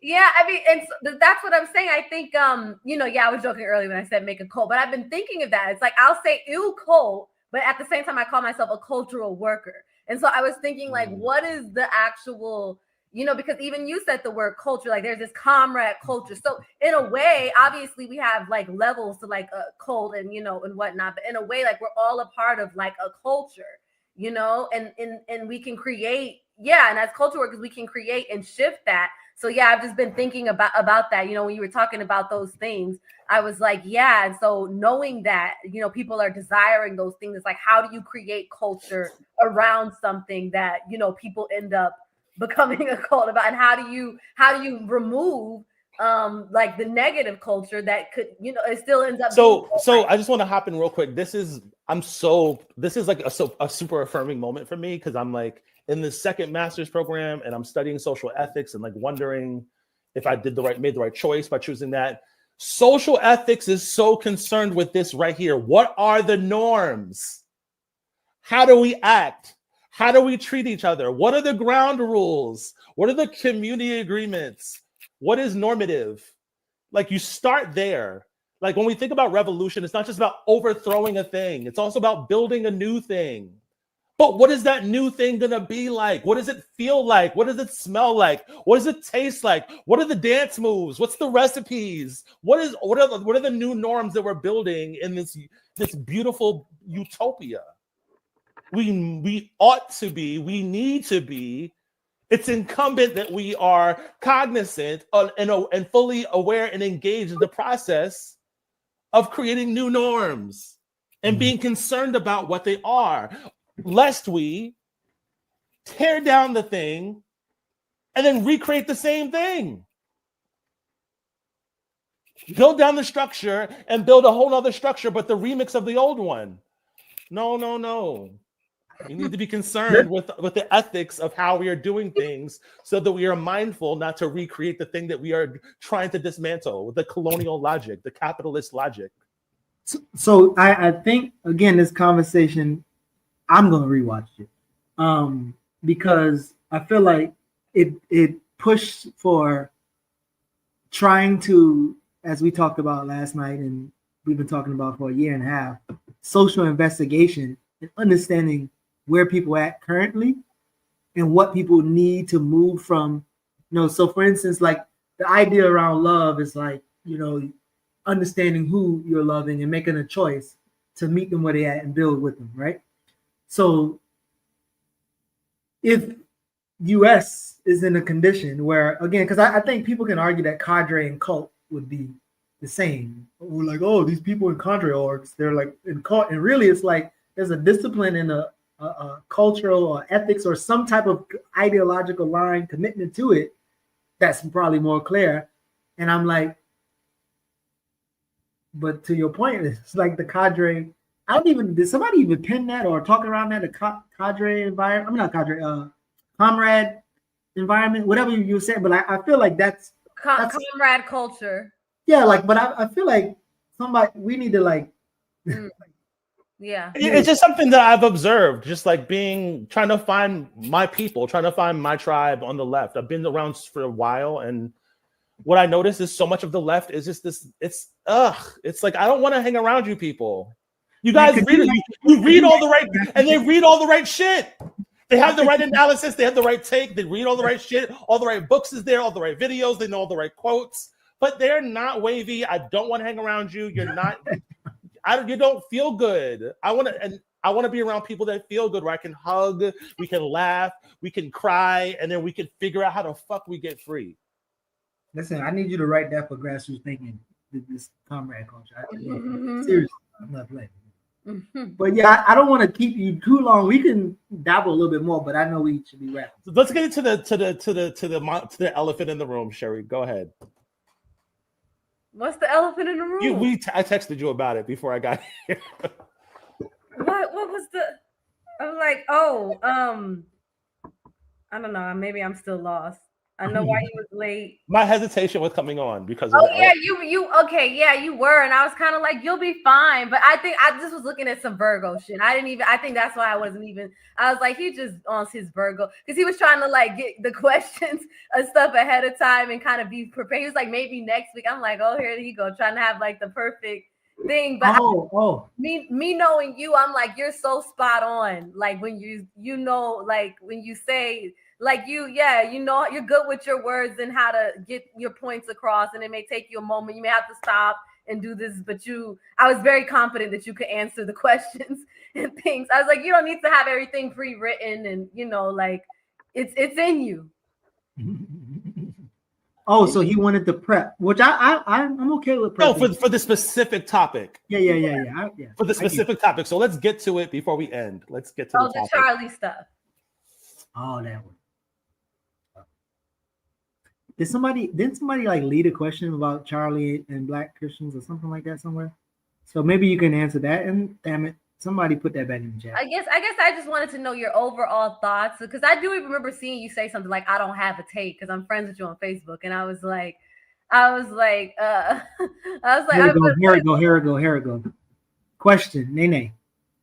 Do the Nene. No, I'm joking. Any thoughts of how some Christian Africans, Latinos, and others are tapped in with a figure like Charlie Kirk? It's bizarre to see some of the reactions. So maybe respond to that, but then go into the white elephant. Oh man. Okay. Boy, oh boy. Okay, so I'm gonna preface what I'm about to say with this is my opinion. I'm not saying this on behalf of anybody else.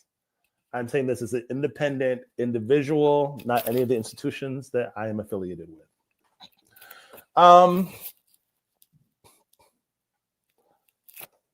Rest in peace, Charlie Kirk.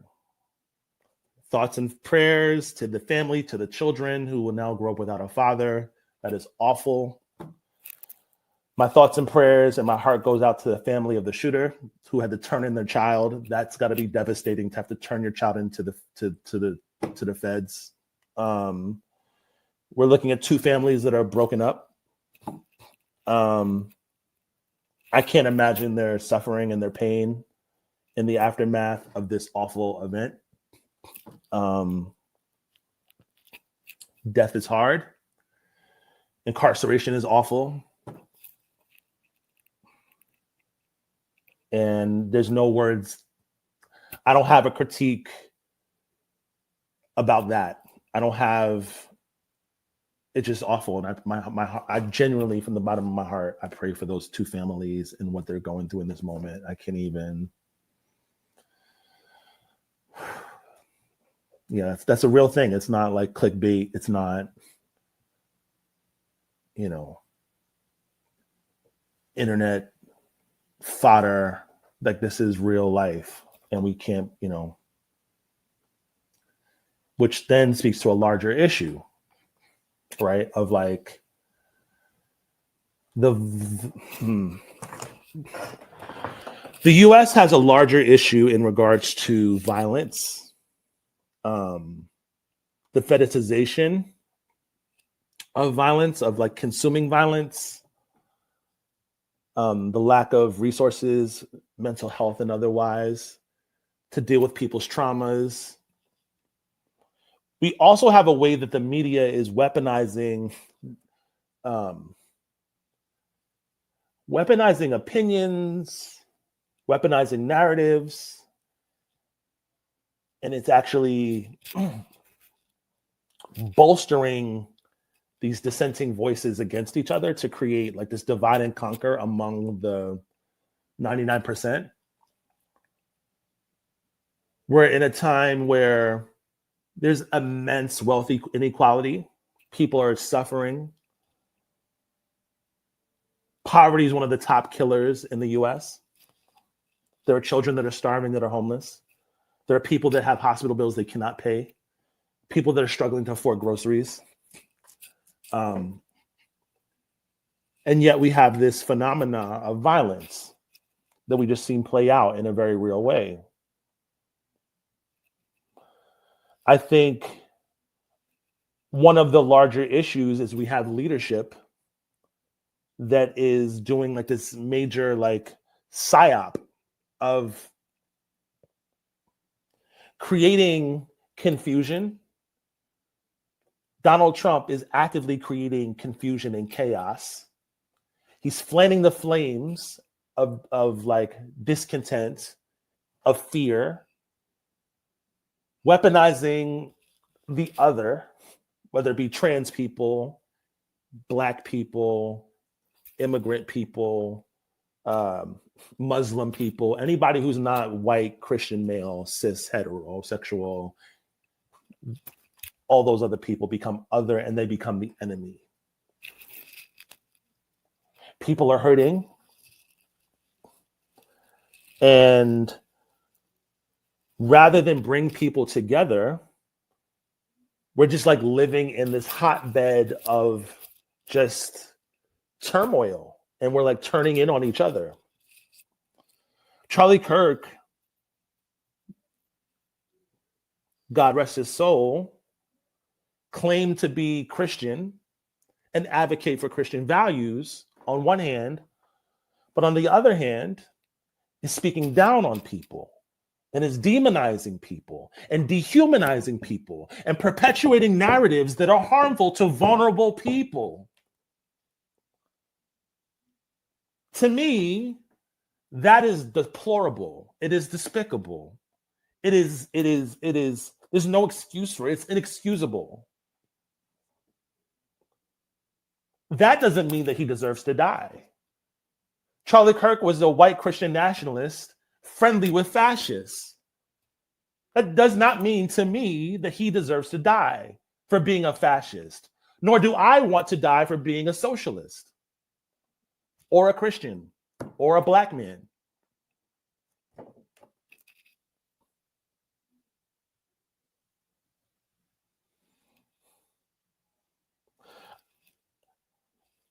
What I find appalling in this particular moment, and I wrote this post on social media, I said, seeing the very same politicians who practice, enable, and support violence against Palestinians, immigrants, trans people, and Black people now say that there's no place for violence in America. It's performative, it's contradictory, and it's gross. The US is a death-dealing empire who has the nerve to act oblivious to its own evils. So when I see Joe Biden or AOC or Bernie Sanders or Trump or name a politician, when I see them go and name violence and political violence and say there's no place for it, yet they continue to support Israel in their campaign of genocide and bombing Palestinian people, I call hypocrisy. It's nonsense. That's political violence just as much as Charlie Kirk was political violence. But one is okay because one's a white guy and he's Christian. So this is awful. We need to be up in arms about that. What about Cherie Reed, who was just hung on his campus? That's political violence too. What about thousands and thousands of people that are starving to death? That can't afford health care, that can't have a place to live. That's political violence too. It's violent through policy. I was watching on Instagram the other day, there was a clip of a news anchor, I believe it might have been Fox. And he was basically saying that if unhoused people refuse to receive services, get care and treatment, they should be put down through lethal injection or something. That's violent. And speaking to Charlie Kirk, there's this whole notion that he was engaging in civil discourse. That was not civil. He was spewing hatred and violence through his speech. He was enabling, supporting violence against marginalized, vulnerable people. So what happened to Charlie Kirk is awful. I also am not celebrating.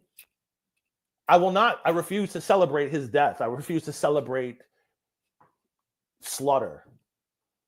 I'm also not going to mourn Charlie Kirk either, because from what I didn't know about him until he passed. But from the little clips I've seen, the things he said about people from groups that I am near to my heart, be it trans, queer, Black, immigrant, Muslim, Palestinian, the awful things he said about people that I care about, he's not worth mourning to me. So I will not dance on his grave, nor will I mourn his death.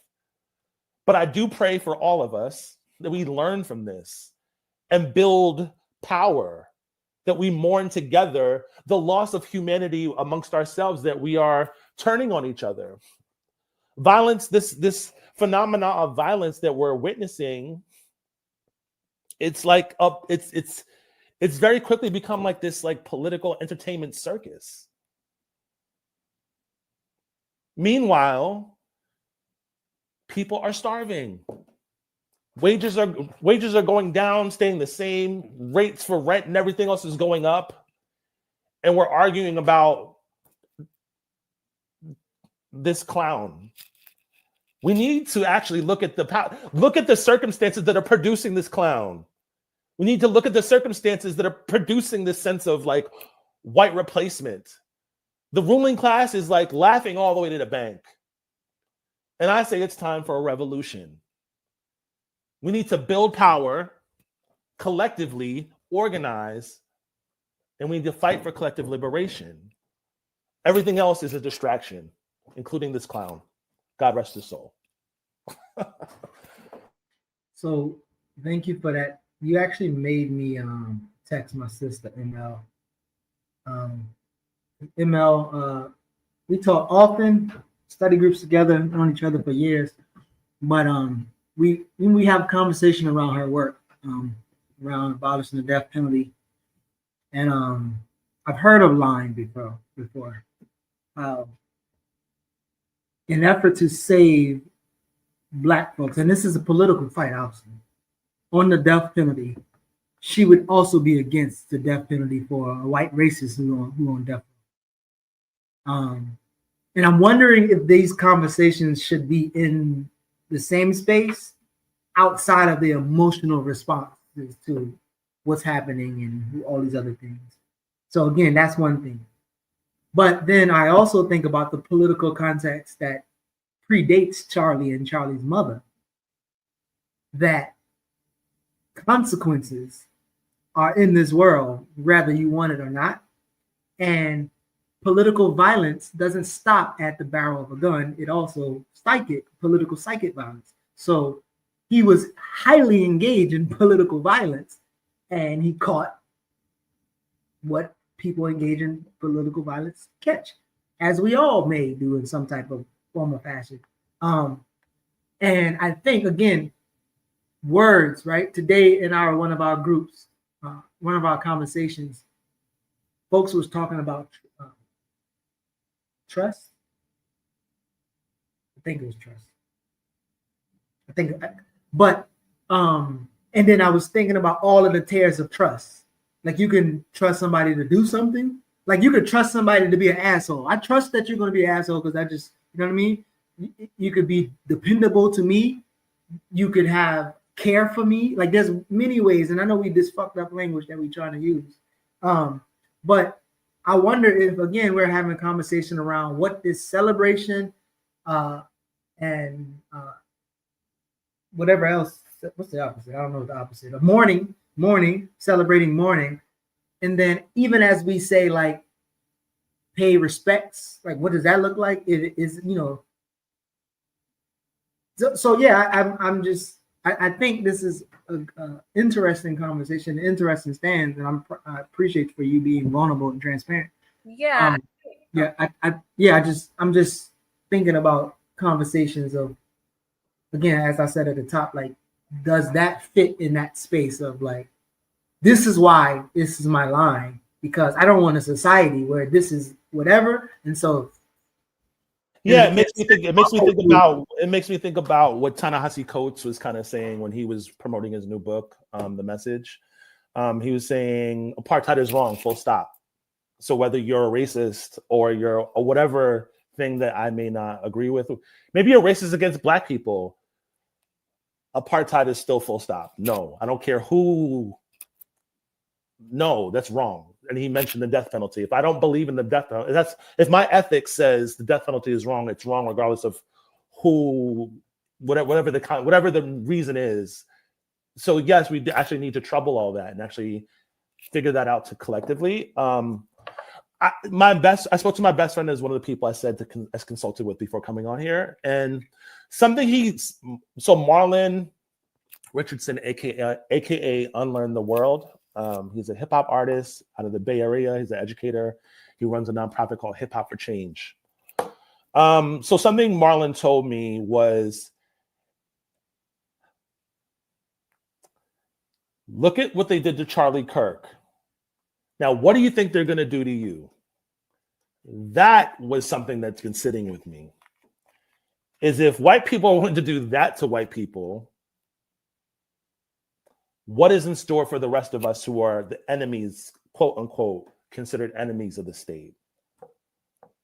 And that's something for us to like sit with and ponder. How do Black people, leftists, possibly queer people, immigrants, maybe Muslim, anything that's outside of the norm, right? How are we to move in these times? How do we keep each other safe? And going back to the book, we pray freedom. I think it's imperative that we use rituals, that we use prayer, that we use songs, that we use chants to like mourn amongst ourselves and mourn our martyrs. We mourn our dead. We like celebrate our wins. We celebrate our victories. And this idea of Geechee about going to Pittsburgh and doing like a church tour, I think would be really great to build power, and find our folks that like want to get into the movement and feel, because I think there's many people that maybe feel hopeless or maybe feel like nothing can happen. Like it is what it's going to be, what it's going to be, and it is what it is. But I think it's up to us to show them that something is possible, but we need people power. So yeah, let's do that. Let's actually get out there, touch hands, kiss babies. You know the saying. See the people, feed the people, and like collectively build power and organize. Cherie, your thoughts? Yeah, I was just saying that I think too, it's interesting, like I said, to kind of hear you, because yeah, I think I'm just trying to grapple with like these different kind of lines too, because to me, like, I think you say like you're not mourning Charlie Kirk or whatever, but a lot of people would consider being like, well, you know, it's a horrible thing, or you know, I feel bad for his family, or I feel that that's like a form of mourning. But then back to what I think was kind of illustrated here is, it's not a mourning of him in particular. It's a mourning of like not liking that it has to get to this point of violence in a place. Like, even if you are a revolutionary and you know that violence is obviously gonna have to come in order to fight this specific revolution because of the violence that is, you know, being cast against us, that you, even though you know that it may be necessary, even if you may understand the process of organized violence, that does not necessarily mean you like death or violence. Like, in a sense where it's like, if you, like, in a sense, you're the type of person, like there's, I mean, yeah, I think there's just like kind of layers to people where like, you could literally defend somebody or whatever that's being brutally attacked and end up having to kill that person in defense. And there's some people that would be like, oh, well, then that person should have died. Or like, he was trying to hurt my friend. He was trying to da-da-da-da-da. And then there's other people that's like, no, like, I still hate that had to happen. I do not mourn this person that was like attacking my friend or whatever. I do not, you know, I'm not like sad about them being gone because I know what I did was right and just. But there's, I think, like I said, yeah, there's two, I feel like, types of people, I guess, who, you know, maybe me, I'm petty, so I'd be like, nah, they ain't need to be here, bro. Not everybody need to be here, but that's me. But I think like some people need to be here, some people don't. But I do think that, like I said, there is, you know, and I know people talk about the whole nuance thing, but I think maybe that is a thing of nuance on the left too, that maybe we may be just missing. Like, I do think there are a lot of people that, like I said, they're misinterpreting things. Like I said, they're calling this political violence, but not realizing other forms of political violence. They're not thinking about the things that led up to this. They're not thinking about the fact that his stuff wasn't just a difference of opinion. It was a political action as well. So there's people that are actually missing the whole context and like, oh, I just feel bad. And that's one thing. But to me, it's like, you understand the context of all of this, but as your personal belief, you just don't still, even though you understand it may be necessary for certain people to die, you don't necessarily like people being murdered. I did not say any of what you just said. Those are your opinions and your thoughts from your mouth on this public platform. I do not condone. I do not co-sign. Yeah, I'm just saying. I said I pray for Charlie's family. I pray for the shooter and his family. This is awful. This should not have. Hey, listen. I'm gonna take y'all back to my old Bible, my Bible facilitation and study days, right? I'm gonna read y'all the Geechee Gullah Bible, right? Mm-hmm. Luke chapter 6, verse 60. Jesus said unto them, let the dead bury the dead and go organize people for the revolution. Amen. Yeah, so I'll just leave it as being for the revolution. And I think that's what I think more of what I'm trying to talk about is like, yeah, you can mourn death happening and still be pro-revolution. I think that's what I'll leave it at. That's what I'll leave it at. Not to not put words in your mouth. And we lead with love, because I believe in the power of love. I believe in the power of love. I know. Yes. And just to nuance the idea of love, I did a talk with the incredible, the brilliant Dr. Joy James a few weeks back at the Word Is Change bookstore in Brooklyn. It was sponsored by Dream Defenders. And one of the things she talks about is revolutionary love. So she's problematizing even the whole concept of love to like this flattened hallmark. Love is in U.S. society is like this whole like romantic love. It's like this like very flowery, very hallmark, very cutesy love. So I think there's ways that we can have a more expansive view of what it means to love, a more expansive view of what it means to love radically, and what that then implies and how we show up in the world, what we do, what we don't do, coming from that agape love of humanity. So I believe in the power of love. Well, we love you. How about that? Listen, I know this was an extended stay, you know, and y'all didn't pay. But yeah, we appreciate that. And I mean, obviously, we should keep this conversation going. And yeah, if I could convince Cherie and AG to take the mantle after they finish, well, I know we got a couple PE events, but after we finish some of these other things we got going on, that would be a dope moment. I'm excited. That sounds energizing. Pittsburgh sounds dope. I've never been. It sounds like it's just a great opportunity. I think speaking again to Cherie's point of like why she was in a cult, of like the core thing I heard was family, and I was like, oh, belonging. That's what we need, is meaning, purpose, belonging. If we can like offer that to the people, we can, oh man, we have a lot of work to do. And part of that is like creating these family units, these sense of home, this sense of belonging in movement. So people see themselves reflected and want to be there and stay for the long haul and raise their children. As a new director of Sunday School, Judson Memorial Church, bring your kids to my program, and we can raise them up to be revolutionaries and love warriors doing the righteous work of justice. Ashe. Amen.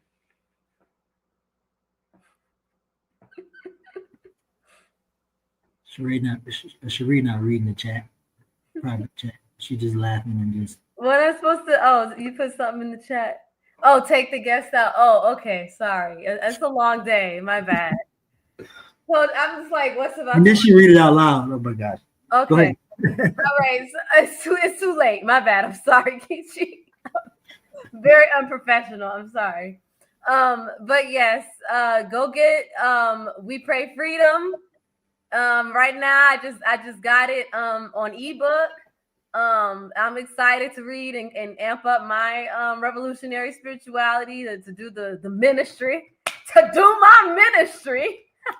And speak a word to the people. So yeah, thank you so much, Steff Reed. I really do appreciate you bringing this discussion and nuance. Sorry for trying to interpret your stuff live and maybe misquoting you.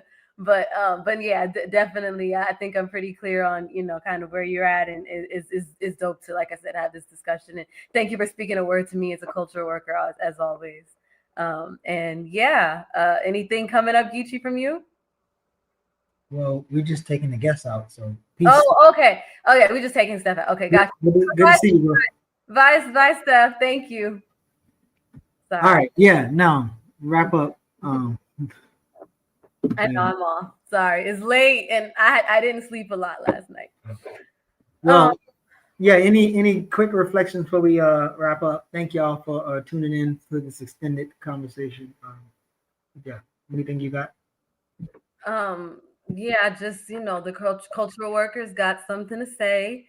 Just preparing for this show, inviting people, sending emails, get your tickets, y'all that don't live in remember, this is a process for the entire collective. So people that don't live in Atlanta, you can still go to the website and give donation to, if you're able to help the process of the show and everything be put up. And you can also tell your friends and family that may live in Atlanta as well about it. So yeah, and the better we're able to kind of show up and build from this, we'll be able to sorry. Yeah. I was looking at that comment, my bad. But yeah, the more that we're able to, show up and really show out this round, the better chances, of it being brought other places. Sorry, y'all. I'm just tired and dehydrated. But yeah, that's all as far as coming up on my end. I guess I'll be at Kirk Fest this weekend. And what else you got, Geechee? Can I give everyone in the chat $1? No. Yeah, so this month, the 30th, Brian Coble will be in town talking about Hubert Harrison at Create ATL West Atlanta. He'll be in conversation with myself and Datricia, an event hosted by BAP Atlanta and CMB. And then the following week on Morehouse campus, we will have Jennifer Black having a conversation around Beneath the Mountain with her and Mumia edited this book, with a couple Morehouse students participating, Spellman and Clark. So it'll be an AUC event next month on the 30th, October the 30th. So until then, y'all stay tuned. We really appreciate y'all staying longer. Make sure you keep the conversation going in the chat. I feel like this might be a continuous conversation in the chat. So we'll see y'all soon, and thank y'all.